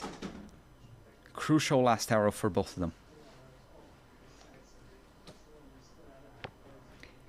We could say that, oh, it's early in the match, only second set. No. Archery matches are so short, they go so quickly, especially if you are there on the field. It's incredible how important every single arrow is. And that's an 8. Yeah. High again. A 9 to tie and keep his lead. A 4, a 10 to extend the lead into 4-0. But Tomoshiro shot an 8. And so Marcos Dalmeida draws level in the score in terms of set points. 2-2. 2-2, exactly. I was just going to say what you were saying, that matches can go quite fast. I remember from when I was competing, some matches when you feel that there is very little between you and your opponent, you really feel that like every single detail matters. Every arrow matters. Yeah.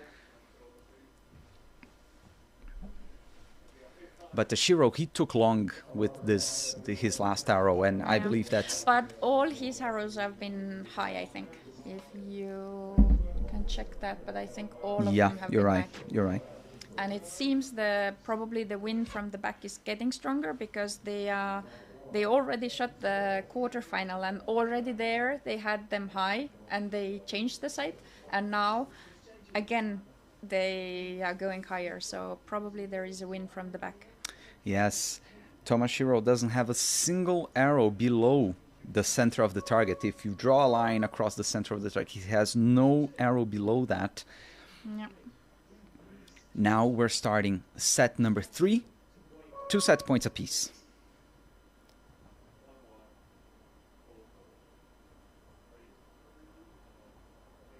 Dalmeida. Marco shooting first, a 9. That's a 9. Off to Tomoshiro. Let's see whether he will get, in terms of the height of the arrows on the target face, a little better this time.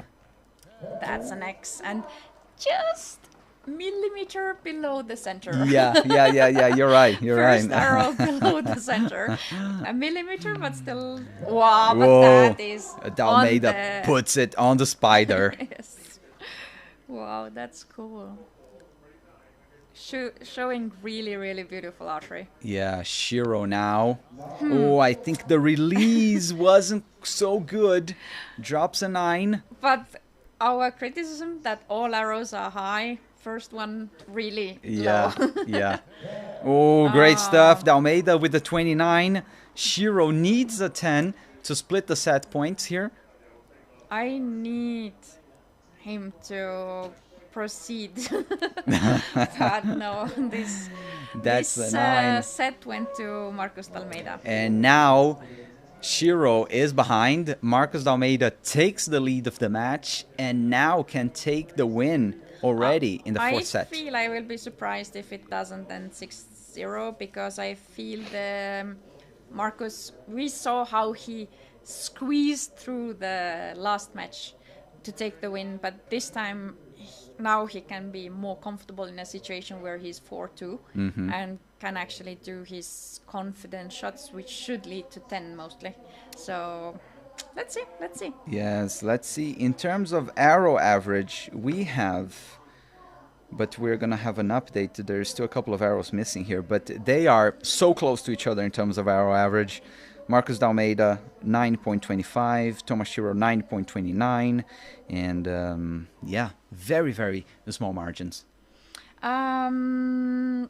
We have a question, and maybe it's more for you than for me. What's the poundage on bows? Marcos, I know he shoots with quite a lot of poundage. I don't know exactly, because the numbers I knew from him are from a couple of years ago. Maybe he changed. but it was around 55 pounds. And I feel on the top level of recurve men there is quite many who shoot around that poundage. Yeah, but I remember he was saying that he didn't want to shoot with such a high poundage all the cycle. He wanted to have a couple of years shooting a little less pounds, so he might be shooting a little less now, but I doubt he would go below 51, for example.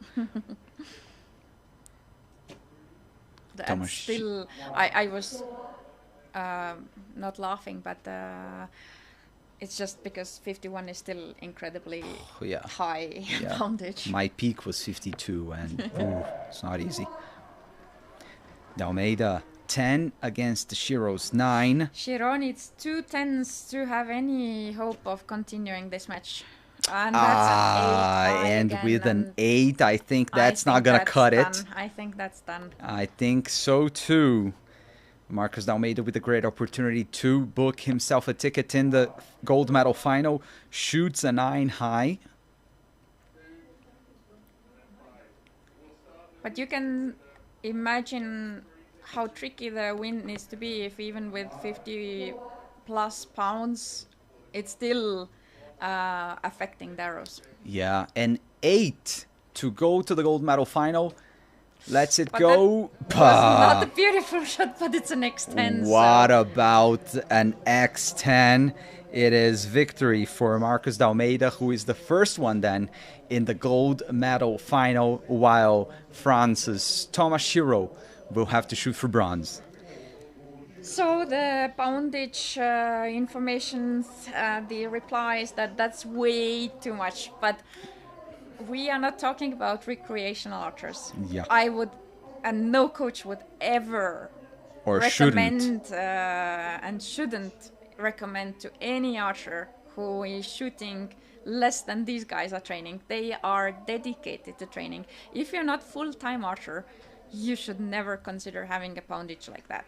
If you do it 7 days a week, basically, I mean, really living for archery, having all the physical preparation necessary for it, having all the recovery necessary for your muscles to actually endure this kind of load, and you can control this poundage, that you're not, it's not that the bow is controlling you, that you are still controlling the bow, then if you are in this top level. But let's just look at this, that it's really, really, really, these guys are super experienced and not just talented and showed up yesterday or this season or last season. No, they have shot years and years. Like, it literally says that it's not possible that they have shot less than like 9 years of international tournaments to be in here. So already to get to national team, it's not easy. These guys have done it constantly, so they are definitely good. And who we have left in top 4: Marcos Almeida, current world number 1, Thomas Shiro, current world number 8, then we have Brady, current world number 2, and Mete, world number 10. So if these guys shoot with 50 plus pounds, it's not a surprise, because they live for archery. They train. They don't do it besides working or other life. Archery is their life. So that's how they are able to control this kind of poundage. Yeah, and also need to bear in mind that there is an entire team behind them. Yes. There's a physiotherapist, a masseur, a physical physical trainer, the coach, nutritionist. It's really, it's not a simple thing. Yeah, it's not something, hey, I'll just wind up my bow and yeah. I have updated then our sidebar schedule with the results of the matches and reminding everyone that we have our giveaway going on.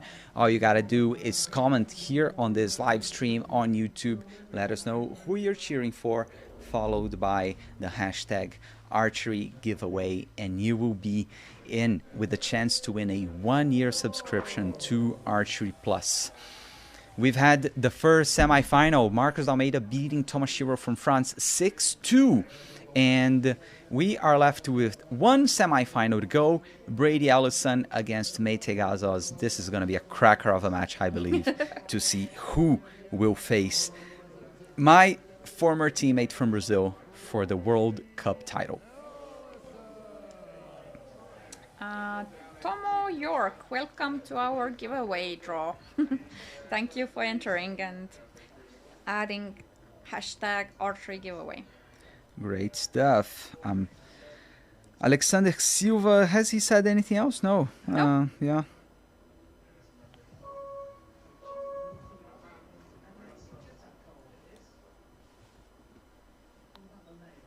We are getting started with the second semifinal. It'll be Brady Ellison from the US of A shooting first.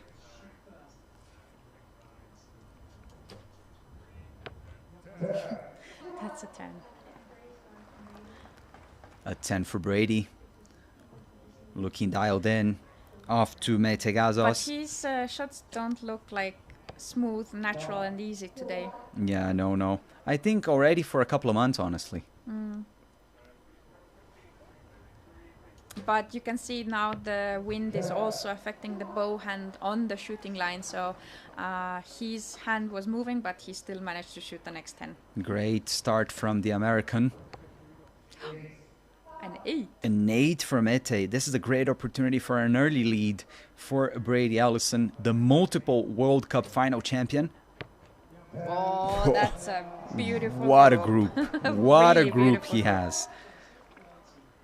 And that's a statement. Mete Gazos has a practice arrow, as we can call it now. That's a 9.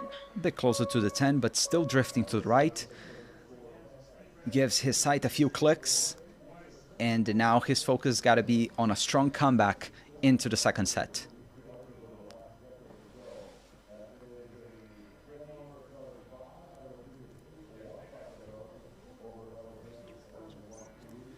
We were talking about feeling cold and maybe, for example, in the case of Marcos Almeida, because he's from Brazil and maybe he might be feeling more cold than others in Nanjing. I'm surprised to see Brady feeling so cold because we know he lives in Montana in the United States, which is a mega cold state. But I think it depends on many factors because, for example, I feel cold when I'm tired. I start to feel colder when I'm tired. And for him, the time difference is not really good unless he's usually up in these kind of hours. I know he's super experienced with traveling and all that, but I would think that the feeling that you're very experienced in going from one time zone to another would make you maybe make a bit bolder move to go there and last minute. And for example, if you just haven't slept much because of the time difference or maybe you have a problem with your health or whatever, that could make it like considerably worse. Just you feel it more because you are not in your full physical shape. So it could be one of those reasons. We don't know. So many factors, but what matters now is the fact that Brady has all his arrows in the 10 so far in this match. 4 shots, 4 10s. But Mete also found the center of the target and shoots there once again. The pressure's up. That is a beautiful match between these two. I have a question. I don't know if the camera angle is like this, but it seems for me that Brady's elbow is a bit higher than what it has been maybe in the past. Mm-hmm. I'm not sure because, for example, for Mete it doesn't seem so, but if you see next set, I'll remind you. Maybe you will see. No, he still has 1 shot. 30 for Mete. Oh, and 30 for Brady. Beautiful. Brady has shot nothing but 10s in the semifinal. And he walks across to give a high five to Mete. In the middle of the match. Kind of like, well done, dude. I think Mete initiated it.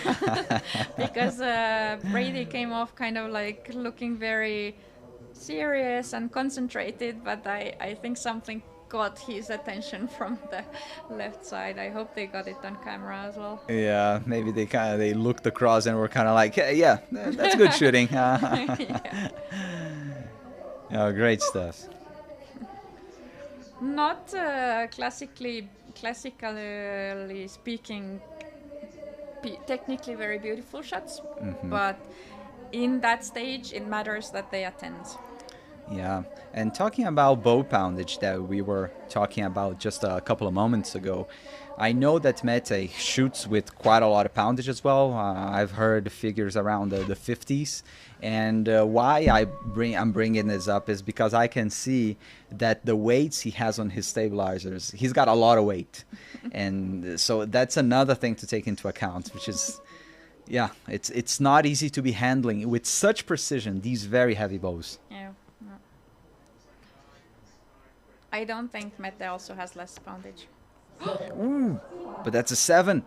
Wow. Looks Mete back. started with a 7 and giving really potentially 3-point lead for 3-point lead for Brady. Brady, his 7th consecutive 10 Incredible. is on fire. Incredible. Mete looking a bit more settled, but still to the right. In the previous set, he had those 3 10s, but all of the other arrows he has shot so far, they're all to the right. Brady, another 10. Another 10 for Brady Allison. Are we seeing the Brady Allison of old? As Mete shoots a 10, but you can't help but think that that's too late. Yes, it is. For this set, for sure. Oh, but the wind is picking up. The wind picked up, but still that's a 9 for Brady. But it looked like it's maybe could go anywhere. Yeah. Brady's really struggling with his shooting. He's feeling really cold. I wonder if he has slept good and if his health is all good, because he looks also very tired. That's right. But look at the windsock. We have a shot of the windsock, and it's moving a lot. The wind has really picked up, and this is something that we saw yesterday, the wind picking up all of a sudden. Actually, there is someone giving a really good point, and I should have thought about it because I knew about it. But Brady actually was in India for the Premier League. So Mete too. Yes. So, but what I said about the time difference, he has been already in a similar time zone for a while now. So it shouldn't really be that. It's rather than some other reason why he's not feeling. Yeah, I'm wondering. But that is actually wind as well. Whoa, look at that. And if it's that much on the shooting line, and that shooting line is like in the bottom of the bowl of the between the all the barriers and the stands, then up there where the arrows are flying, it's way more. Way more. Mete Gazos needs to react now. All that matters for him is winning the next 2 sets to go for shoot-off. And to do so, but I think it's a 10. Me too, I think it's a 10. That's what he needs. Brady is really struggling with the wind. But that's a 9. Still in the game.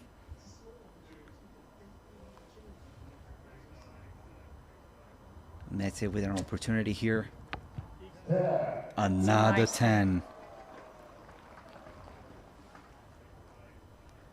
It looks like we are going for a 5th set once again in this session. But let's see, it's just 1 point right now. Yeah. So if Mete shoots a 9, Brady shoots a 10, it's still a win for Brady. Exactly. Mete needs another 10 to put this out of reach. He's taking long, shaking a little bit. That was very long. And that's an 8. What the opening. Brady Allison now only needs a 9. I think it's done. A 9 and Brady is through to the final.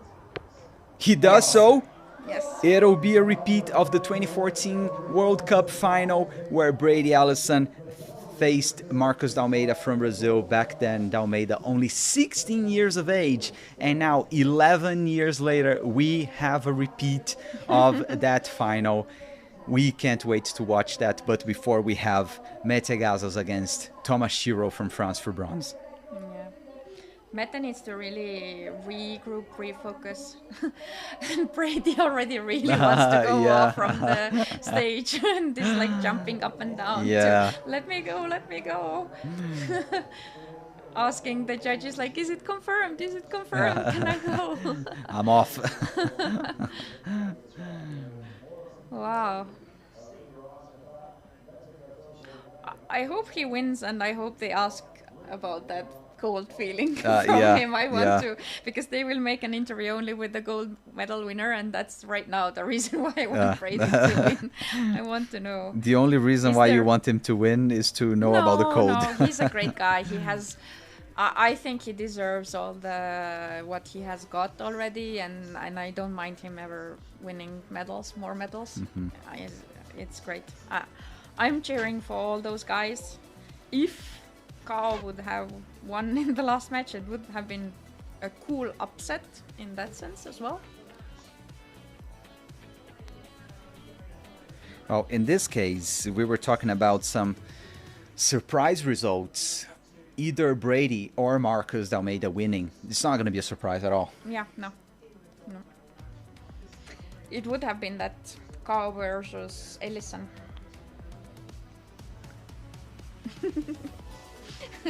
What? Luca has a comment here, and I think he's a little bit right. What? So he's saying that those chairs look a little bit uncomfortable, seem a bit too deep.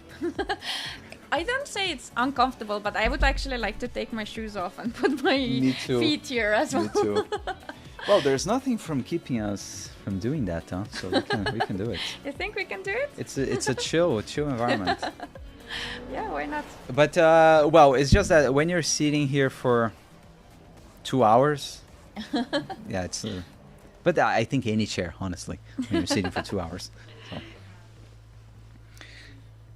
Good then. So thank you, Luca.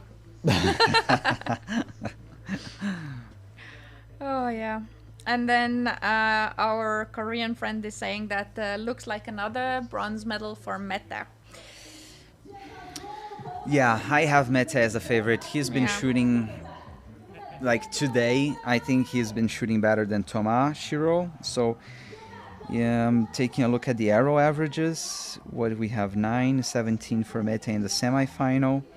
In the semifinal, Thomas Shiro had 9.08. So, yeah, Mete did shoot better in the semifinal. And then in the quarterfinal, okay, Thomas Shiro shot an amazing quarterfinal against Tunuru with 9.56, while Mete had 9.38 to beat Matias Grande. What have you got there? I'm Luca writing that he's glad that we got comfy just for the finals. But I have a question for our Korean friend. Could you write your name in our alphabet? So Romanized. Yeah, romanized. So we, like, maybe, are you an archer?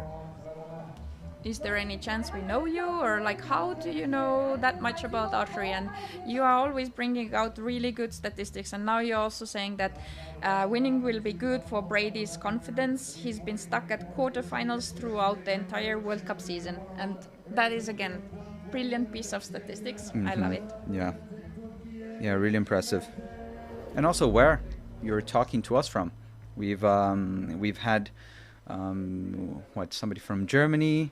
But I guess in this session, maybe people did not share where they're watching from. Oh no, there was Bea from the Philippines, but I guess the rest, they really haven't told us where they're watching from. Well, we don't even know the Luca and Fisherman who were in the beginning chatting a lot. And Sunflower from Korea, but it still doesn't tell us if you're an archer or not. Sunflower. There are lots of sunflowers around here in the region. In Lausanne, Geneva.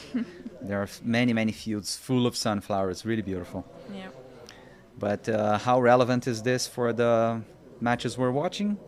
Absolutely not relevant. We are getting started with a bronze medal final. It is Mete Gazos facing Thomas Shiro from France. Oh, and well done to me. I didn't update the scorecard. No problem. So Mete is shooting first and taking a bit longer for the shot, but it's a 9 on the left. Let's see how Tomashiro is answering, but it has got significantly more windy there. Oh, it's a 10. Starting with the 10. Really nice. 10 high, as regular for him, but it's a 10.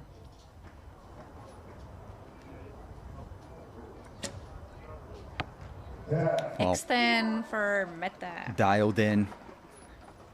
Spot on. So Luka is from Serbia and is cheering for Tomas. Tomashiro. With the support from our Serbian friend. Thanks a lot. Have you ever been to Serbia? Yes. No. And I'm waiting for more details. No, I loved it. I loved it. There are not many countries where I would actually say that, oh, I didn't really enjoy.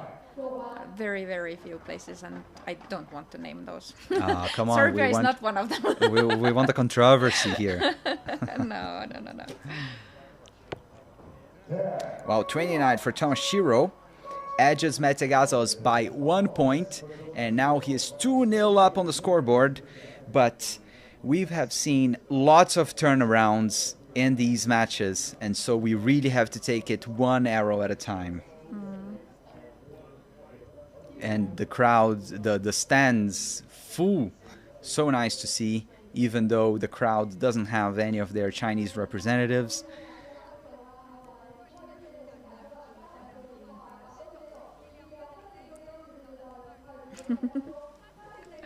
Yes, you are right, Luca. I do not like rakia. I do not like the taste of anise. Of what? Rakia is their traditional drink. Is it strong? Yes, very strong. Yeah. Which I can do, but not with that taste. Going really, really relaxed here. Okay. Well, maybe somebody is saving some rakia for the celebrations when the competition is over. As we get there, the detail, the close-up of Roman Giroud plotting the arrows on his clipboard to later show his athlete Tomashiro. It is Mete once again shooting first in the second set. 9 on the right side. 9 on the right, not far from the line with the 8. Not a good shot. Might be already in the back foot. Shiro's bow hand that I liked most Addis Baptiste bow hand, but Shiro's bow hand is almost like compound bow arm. If you see in the next shot, it's a little bit bent from the elbow. I hadn't noticed that. Yeah, me neither before, but this angle it really looked like that. What I did notice, yeah, but maybe isn't that hyperextension? Yeah, it maybe? could be that he's avoiding it with this way. Wow, is that in or out? Really difficult to tell. We'll need a measure for that one, but back on his bow hand, and in fact both hands, I have a feeling that he's a guy with really large hands. They're a bit disproportional with his body. Tomashiro. I get a feeling when I look at him shooting that he's got huge hands. Maybe he just has very tiny wrists. I don't know, but even compared to his face size, whatever. Okay. This is the kind of random talk you get on the watch party, and thanks for bearing with us. Definitely, that's a 9, a 10 there. So we'll need to wait. We're gonna have to wait the confirmation downrange to see whether the second arrow by Shiro did touch the line. Yeah, it was. Yeah. Target judge Laura Lynn Churchill signals that it was upgraded, and from the closer look, yeah, it does look like a 10, and so it is a 4-0 lead for Tomashiro. Oh, and Didn't think it will go like. I thought it's going to be more tight, but it can still change, of course. Yeah, is it? I think this is not the first time that Shiro goes 4-0 up in the Yeah. Yeah. semifinal. Oh no, wait. No, in the semifinal, he did have a chance of going 4-0 up against Marcos Dalmeida, but then he made a mistake and eventually let Dalmeida draw level. But yeah, now, once again, he is ahead. And I'll be very surprised if this is a 6-0 against Mete. Yeah, I would be as well. Because Mete shot 2 times 30 in the last match, right? I think so. At least one time. Yeah. I think it was even x66. Okay. Mete Gazos needs to react, needs to bring his A game to stay alive in the match. Really put pressure on Shiro. On Shiro and hold him back. Ooh, But taking the long. wind The wind, is yeah. really moving the bow arm. Very difficult. We saw a lot of movement there. Him taking his time trying to stabilize it, but there's an opening for Shiro.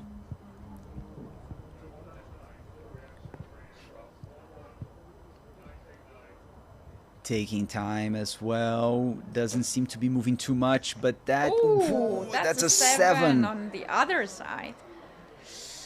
The wind is tricky there. Yes, conditions changing all the time. Mete, who seemed to be on the back foot, now finds himself ahead and grabs that opportunity by shooting an X. But that's again the experience that if you stay patient and the opponent gives a possibility, you need to actually take it. And Absolutely. Use it. Well, hats off to also- Shiro for recovering quickly and shooting a 10 as well. That puts some pressure on Gazos. Taking long, but seemed still 9. a 9 to the left. Yeah. Shiro with a 10 could tie this set. could then tie. Good shot. Wow, when he does it. Yeah. Very impressive. Now Thomas Shiro is very close to winning bronze and getting the last podium place.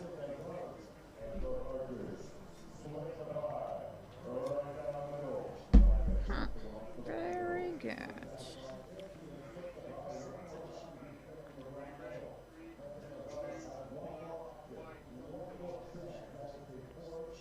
Five one for Tomashiro.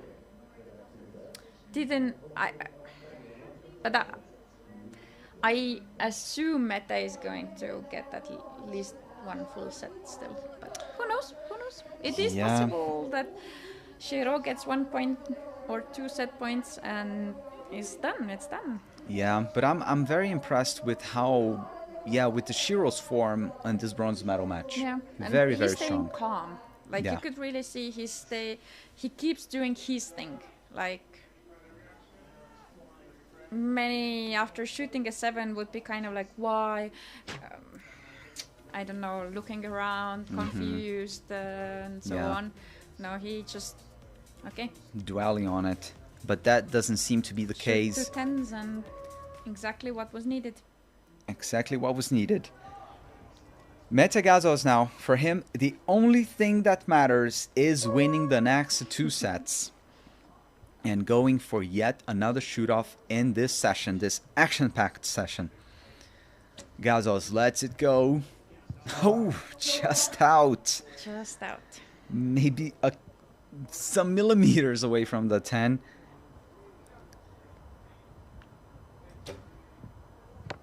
Ooh, a bit crisp, that one. Didn't finish smooth, drops an 8. This is the kind of opportunity that Mete needed. Hey guys, I have a question. Do you see the scoreboard now? Because there have been multiple times they have written that they don't see the scoreboard. Oh, really? Yeah. In the beginning, it was my mistake, and then I brought it up. Okay. So hopefully it's all good now for everyone. We do see it here, so it should be good for you guys. But yeah, I apologize for that. Ooh, once again. Not the Once clean shot. again, yeah. But that's the thing. You are 5-1 lead. If you continue doing what you were doing before and don't put extra pressure on yourself or start thinking ahead that, oh, now it probably means I'm going to win this and that means living in the future. Yeah, but I'm just going to stop you because he's very much alive. A 9 to win. Yes. even though it seemed it was slipping away from him, and he does with the 10. Yes, That's a bronze medal for Tomashiro. It And seemed that this one was slipping away smile. from him Big in the smile. beginning. Yeah. And Oh my Mete God. must feel really disappointed for Yeah. losing that bronze, really. Yeah, and I think Mete is going to be feeling more disappointed, not so much by the fact that he lost, but by the fact that, yeah, he didn't shoot well. 28, 28, okay, but then 27, 26, it's underwhelming. Yeah. I guess so, yeah. But that is actually what we have seen with him in this season. So he hasn't been shining as bright as he was in the last Olympic cycle. Yes. Well, too bad for Mete Gazos, who misses out on the podium.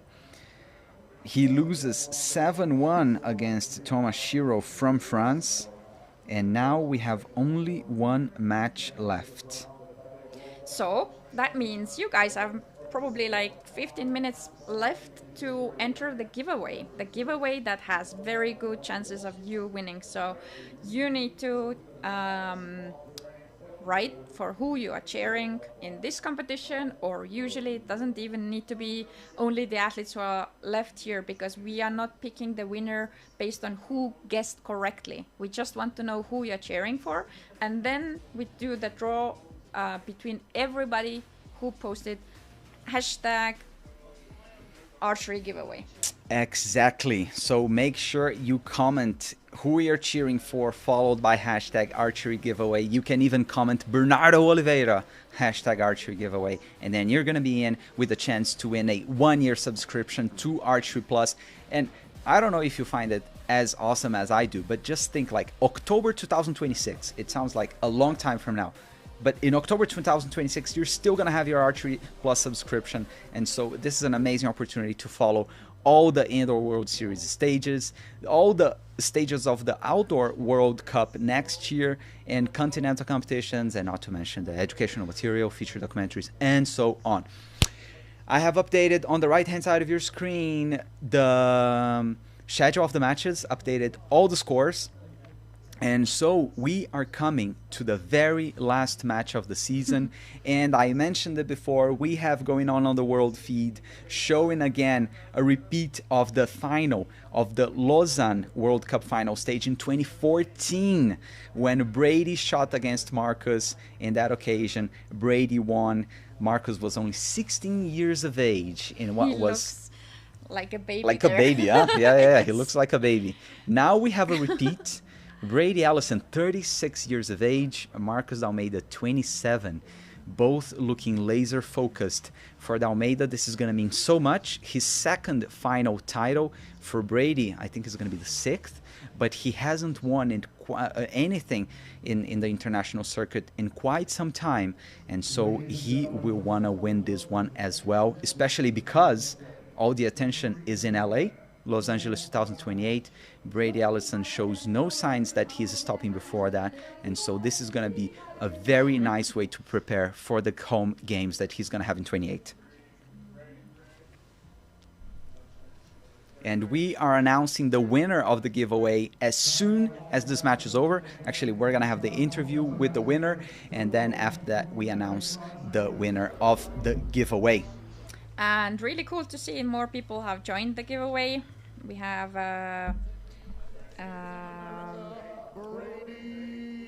Maxime, we have Luca cheering for Marcus Almeida and for himself as well. We have Elena, we have Archie Bromley, we have many people cheering here and joining the archery giveaway. Katie Bolson, welcome. Oh yeah, she was here yesterday. Yeah, and she's saying that she's usually cheering for Ellison, or today is cheering for Ellison. Well, we are getting ready. We even have fireworks in front of the shooting line. I can't even imagine how I would feel if I was with a bow in my hand, getting ready to start shooting, and then after the shooting line, there are fireworks coming out. If you don't see the screen like we do, it's not the fireworks that like you see New Year's Eve. It's The what you see maybe on a huge birthday cake. Yeah, birthday cake. Yes. Yes. Yeah. Because in the women's session, someone was writing, "What do you mean there is fireworks?" That's what I mean by fireworks. But how would you call that? I think there is some sort of word for it, but I would need to be more knowledgeable Sparkles. in the pyrotechnics, but I'm not. Enough of pyrotechnics. Marcos Almeida starts with a 10. It is the World Cup season finale at stake here in 2025. Brady Allison still shaking a little bit, but that's in the 9. We have seen him all throughout the session today like that. That hasn't held him back from shooting amazing arrows. Almeida is now the one dropping a point on the right.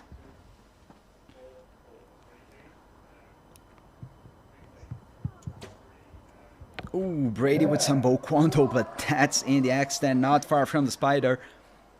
Really beautiful. 1919. Yeah, 1919. The last arrow to decide which way this set is going to go. That's not coming easy. Oh, yeah, and the bow arm Oh. swaying. 10. X10. Brady Allison needing a 10 to split the set points. And that's exactly what he does. 29 apiece. And it's 1-1 in this gold medal final in the season finale in Nanjing, China. And both have beautiful group. It's not that the 9 is almost an 8. It's really a 9. Yeah. Both of them are dialed in, and that's no surprise. They had to beat amazing opponents to make their way to the gold medal final. And so we have the very best of the best battling it out to see who's going to be the champion of the World Cup circuit in 2025. Heidi is saying that her daughter is using Ellison's spider wings on her arrows. And I think that's also Heidi was cheering for Brady. With the hashtag archery giveaway, so yeah, Brady has so many archery products. You see the tabs, and quite he a lot had of merchandise with their own. Like he had a clothes limited and hoodies and stuff edition like that. riser as well. Yeah, it's cool. It's cool. We're starting set number 2. Marcos Almeida shooting first once again.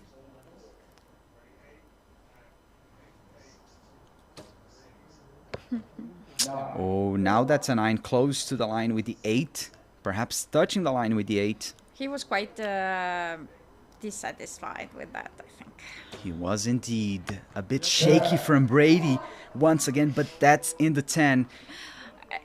I wish we could show all this to the viewers as well, and I have understood that many of you actually are watching the live feed as well.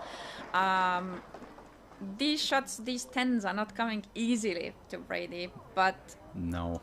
actually he's hitting Oh. 10 so consistently, except this arrow. Yeah. To 8. But that's an 8. Brady was ahead in the beginning of the first set, but now he is behind. Now Almeida with the 10 will put this out of reach. That's what he does. Another 29 for the Brazilian puts him 3-1 up in terms of set points. Oof. And the last one didn't go easily as well, but Yeah, another 10. Another I 10. wish I could do shots like that and still... And still hit a 10. Yes. He makes it look easy. Seriously. Absolutely.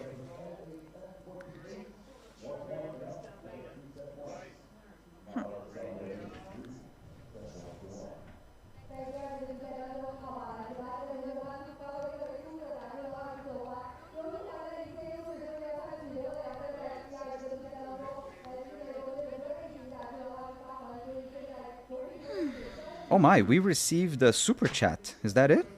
I'm not sure what it is. I think it's a true super chat, isn't it? By Luka Jevtic, yeah. He has been the most active one in this session. Yeah, sure. wow, thank you so much, man. That's so cool.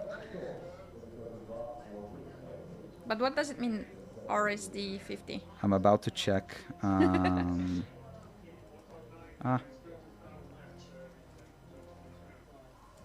So RSD is Serbian dinar.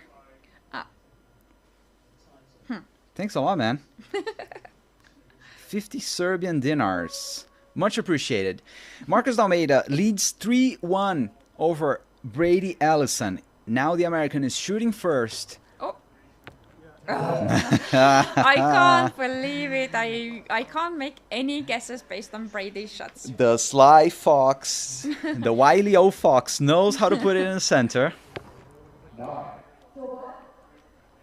And Marcus is really having very strong visual follow through, and like already during the aiming it looks like he really wants to like kill the inside of the target with his eyes. Like, yeah, this is very characteristic of him. It strikes a lot of people, the amount of focus he has. Yeah. That's 19. Once again, one arrow to decide which way the third set is going to go. Brady puts it once again in the X10. Almeida needs a 10 to maintain his lead and go 4-2 up. That's a 9 for a 28. We come 3-3. 3 set points apiece. After 9 arrows, there is nothing in between these two titans. yeah, absolutely beautiful. But in this match we haven't seen a 30 yet. Would be beautiful to see a 30 in the final as well, so let's see if one of them manages it. Or even more beautiful, both of them. Yes, like we had in the Paris 2024 final. So Luca said that he sent a drink for both of us. A drink for both of us. And, That's what was, yeah. Mehmet from Turkey is now asking if we are buying beers for each other now. This is definitely different atmosphere than we have on the official channel. Oh, I think. absolutely. Yeah, here you see the colors of my socks. And, but what was the name of the Serbian drink once again? Raki. Rakia or Raki? Raki, okay. Raki is a more Turkish way to say, I think. But the drink itself is similar. I do not dare to say it's the same, but it's similar. Here we go.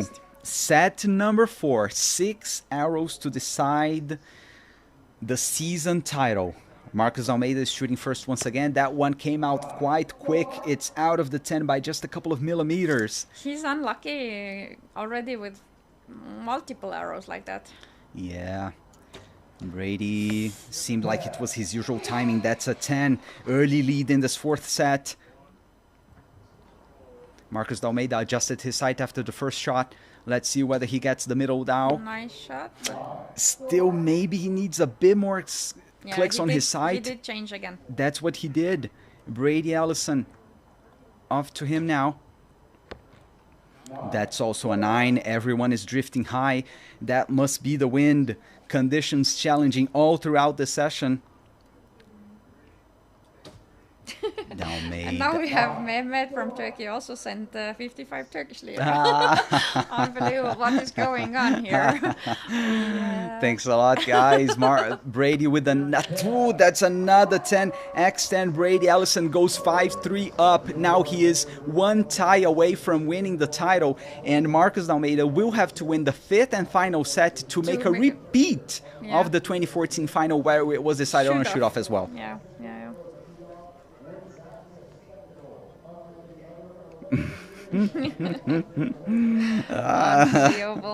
Super chats coming all the way. Thanks a lot, guys. That was not our goal, but that's great. Yeah. Once again, Mehmet Ergin set 55 Turkish lira. I think also a drink for each one of us. No, that one was meant for each athlete. So one is for Mete, one is for Brady. Okay. All right, then. There you go. We need to ask World Archery to forward it if the athletes are allowed to drink. I have a question, Mehmet, to you.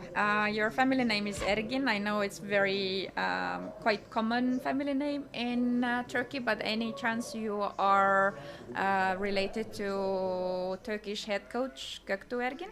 Man, if this person is related to him. I really hope this person is not angry at me. I swear I wasn't making fun of him before. No, no, for sure not. I think even if Gekto would look at this himself, he would understand we were not laughing at him. For sure not. Marcus D'Almeida, another 9. He is upset because he knows that Brady Ellison can capitalize on that, and Marcus needs to win this set. Brady lets this one go. 9. It's a 9. It's still high, quite close to the line with the 8. Marcus D'Almeida has another chance to put some pressure. Marcus needs a 10. Needs a 10 indeed. That's an extend. And he gets it. Doesn't get much better than that. The pressure is now on Brady, who needs to match D'Almeida's score. He does it. They are tied for score. This is what Brady needs. D'Almeida needs another 10 to keep the pressure up. It's a 9. So a 9 for the title for Brady. D'Almeida's not happy because he knows Brady is capable of clinching this. I think he's flinching a little bit. Shaky, but that's a 9. Brady Ellison 6 wins once again. Wow. Oh my God. I think this win means a lot to him because it has been 3 years since he won individual medal in the World Cup final. And look how much this means to him. Yes. He is celebrating effusively. And we get to hear the interview. We are going to watch the interview. Stick around because we are going to hear from the winner, Brady Ellison, in just a moment's time. I'm going to put this up here on YouTube. And wow, what a match this was. Yeah. So beautiful. impressed with Brady. Very So impressed with Brady. And I have to say, I have the bragging rights. I was right. Yes, I picked the right guy. But you went the safe, you put the safe bet, I think. But well, if you want to know, on the poll that I asked at the beginning of the live, the winner is Marcus D'Almeida. He had 34% of the votes on who was going to be the World Cup champion today. Mete with 20%, Brady Ellison 29%, and somebody else 18%. Yeah. And Mehmet Ergin replied saying that, nope, I know him, but we're not related. I get that a lot, being a coach myself as well. Oh my God, so a coach in Turkey with the name Ergin. Yeah, well, there are many. I think there are many. Yeah. Oh no, but look, say no. It's for us because you're saying I can buy Mete drinks anytime I want. Yeah. Yeah. Oh, and thank you so much, Maxime, here. Good job, Archers, and for you too for the comments. Thanks a lot. Really appreciate it. So, no, Mehmet, don't leave yet. You didn't lose the giveaway. Yeah, wait. Everybody who wrote hashtag archery giveaway and gave a name, it didn't need to be the winning name. Yeah. Whoever you were cheering for, you are still in the giveaway. So don't leave yet. We will have the interview of the winner and then we will announce it. So to be able to actually get your prize, you need to stay live. You need to continue watching. Exactly. And you will get to hear what Brady has to say. I think it's going to be interesting. Yes. We are going to hear from Brady any moment.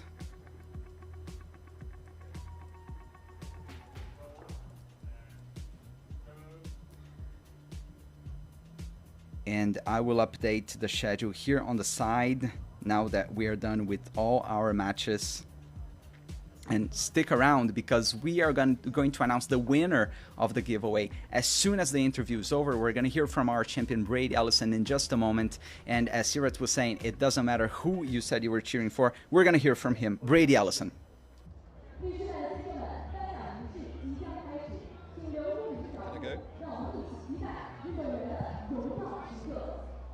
Congratulations, Brady. We just see you let out a massive roar with your coach there. Looked like it meant the world to you. Was it just a release of all emotions that you've penned up throughout the outdoor season? I don't know.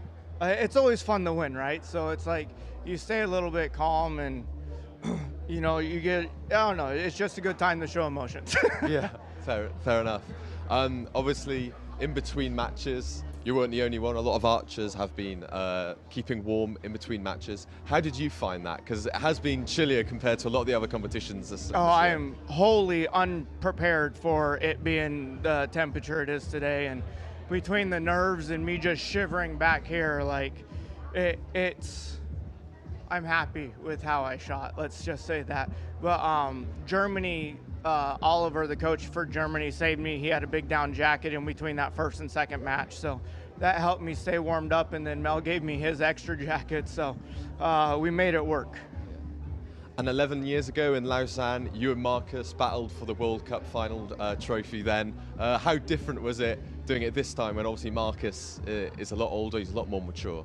I mean, when you come to a finals, you can't expect anything to be given to you. Like, we're the top archers in the world. We've all had a good season. That's why we're here, and there's no easy matches. And, you know, don't really think about the opponent when you're here. You just go in and play your own game and shoot your own shots, and that's either going to be good enough or it's not going to be. And today, I shot the arrows that I needed to when I needed to.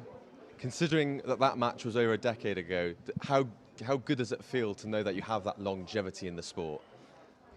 It's good. It's fun. I love shooting. I love this sport, and it's nice to go show the young guys that an old guy still got it. Great. Thank you very much, Brady. Thank you. Thanks, man.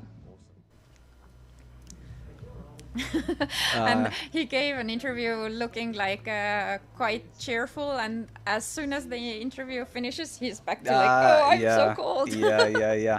Well, are you happy now that because you wanted to hear from him because of the cold and you got to hear it? Yeah, he did say that he was not prepared, that he didn't even have clothes to put on to keep himself warm, and you could see that he had a shirt under, and then he had used some sleeves to put on top, and this didn't look like a very comfortable setup. Yeah, just to keep it tight. Yeah. Well, we have our winner of the giveaway, Heidi Poulsen. Hopefully I pronounced that in a satisfactory way. I know you were here yesterday as well in the compound session. Thank you so much for coming once again, tuning in, the watch along, commenting. And so text me on Instagram at @bear_Oliveira to claim your prize, and do so as soon as possible. We need to get this done before we finish with the live stream, but don't worry, we're still gonna have the podium. I'm gonna switch so that you can watch the podium ceremony as well. But please, Heidi, text me on Instagram to claim your prize, and thanks to everyone who joined the giveaway. Yes. And like it happened in the last session, in case you don't have Instagram, text us in the chat. Let us know. Yeah, we can always find a way. And we have some more questions, but before I come to that one, someone is asking why they call Brady old guy. He is 36 years old. He was the oldest out of these 8 men, and I do think that in competitive, really the world top level, 36 is not young man anymore. So in this event we had 8 men, and the average age was 26.5, and Brady is 10 years older than that. So I think for that's why it's called an old guy. Yeah, but also, I mean, yeah, he is the oldest, but I think the reason why we also say he's oldest is not that, I mean, we mean nothing bad by this, but it's the fact that he's been around a really long time. Like, his first World Cup final win was in 2010. That was 15 years ago.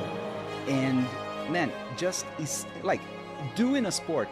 I guess if I ask anyone watching, have you ever done the same activity for 15 years? I guess a lot of people don't, and okay, there's nothing wrong with that, but let alone do it at a high level. It is truly, truly impressive. Yeah, it is. It's amazing.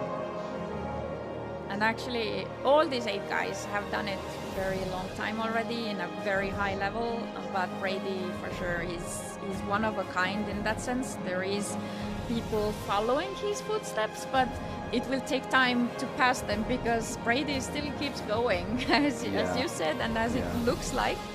He doesn't indicate that he's planning to stop anytime soon. Yeah, and there is another thing, which is not only the training is very draining and hard, but also the routine that these guys have, the amount of traveling. Silver medal. Man, this takes a toll. Representing Brazil. It's really not easy. And for the younger kids, it's a little bit easier because, yeah, they're excited, it's new, and they're going around the world. But when you've been doing it for nearly 20 years, it's quite understandably you can feel tired. He's got 2 little kids at home, so he could be saying, you know, man, I've won enough. I would just want to stay home with my kids. But no, he keeps on coming back, eager to win more. Yeah. But I think the moments like this give him this confirmation that he's going the right way, because if it would be constantly just struggling and not getting to the podium at all, then you probably start to question why I'm doing this. Is this worth the struggle? Because you are not getting Archery World Cup Final champion, and definitely not if you don't even get to podium. Representing the United States of America, you really need Brady to be able to Ellison. And as we see coming up on the podium, we see his characteristic way of waving with the hands. The very Brady Ellison way to do it, as we see as well Casey Caulfield in the grandstands visibly is struggling to stay warm, cheering on her teammate, her partner in the mixed team event when they won a bronze medal in Paris 2024. Yeah. Our friend Sunflower from Korea who is not the top level usher, is a club usher. He is curious to hear the guys, so us, what we think about this season, and do we have any wins or specific moments that we remember. And I can give the answer first, is that I don't have super specific moment, but for me, 2 names, Baptiste and Matias Grande, are Ladies the 2 names and that gentlemen, really for those who came can, please strong, stand both young for the ushers, national and anthem really showed of the United States of to the America. old guys, and I'm showing air quotes here, saying the old guys in the best possible way, showing them that they need to watch their back. And yes, they didn't win today, but they have really give a very strong warning to the world, I think. Yeah, truly, truly remarkable as we hear the Star Spangled Banner being played in Nanjing, China.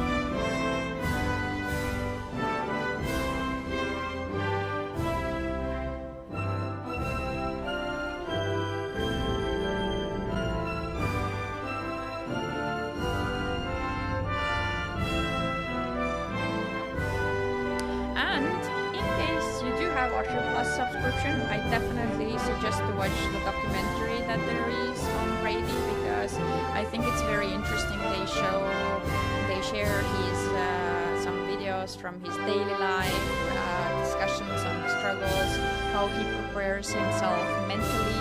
I think it's super interesting to watch. So that is another value of the Archery Plus subscription, that you actually do get to access to these kind of intimate insights, and it is interesting. There you have it then, your podium finalists for the final stage of the 2025 Hyundai Archery World Cup Final. Brady Ellison winning gold for the 6th time, I believe. Marcus D'Almeida a silver after winning gold in 23, bronze in 24. Now he makes the collection complete with silver in 25, and Tomashiro completes the podium. I think it was really beautiful session with so many matches starting with shoot-offs. Not in the late matches, but we didn't even need them because they really did do well. Like, yes. It was beautiful. It was tight, it was high level, and I enjoyed. A very remarkable session. It was really, really exciting. So, well, do you want to share any final thoughts, Siret? Good question. My final thoughts are that I'm very happy with both winners. I feel that they really needed it, although they have already plenty of medals, probably the best, most out of all of them, Ansan and Brady. But they haven't had such smooth sailing throughout this season and recent seasons, so I think they deserve it, and they at the same time needed it. There were others who needed it as well, but all of them for sure wanted, but they deserve it, and I'm happy that they got those titles.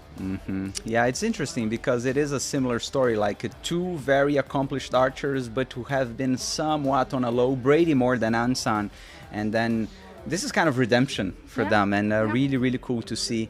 For me, it was really touching how much Brady was celebrating. Like you can see this meant the world to him, and yeah, definitely not the last we've seen of him. It's the reminder why you make the sacrifices you make daily to be able to be in this level. Yeah. Well, I just want to give a shout out to my former teammate, Marcos D'Almeida. It is really impressive. His consistency is truly remarkable. As I said, he won the final stage in 23. He got bronze last year in 24 and now silver in 25. And even though bronze and silver are underwhelming because we know he can win, like being on the podium time and time again is so impressive. And also with the result he had at the World Championships. And não sei se tem ninguém do Brasil aqui assistindo, mas é só mandar um abraço pra galera. Obrigado demais, foi mais uma excelente performance. Obrigado, galera. And you say that I speak Estonian fast. No, that was I was quite fast, but you want to say a few words in Estonian? Ilusat nädalavahetuse lõppu teile. Short but meaningful, I'm sure. Guys, this is then the end of the 2025 season. This marks the end of our watch-along coverage for these events in this year. Somebody asked whether we will have them for the indoor competitions, and it is not in the plans, but maybe that will change, and if it does, we'll be glad to have you here with us. But thank you so much for everyone, like the amazing comments, the amazing interaction. It is a true pleasure to be here watching archery and having this interaction with you guys. And Siret, thanks a lot. Aitar. Paljon. I'll see you back here in 2026, but for the meantime, I wish you all the best. I'll say Happy Christmas, Happy New Year, and I'll see you guys back here in 2026. We can't wait for that. Once again, thank you, obrigado, merci, and I'll see you then. Cheers.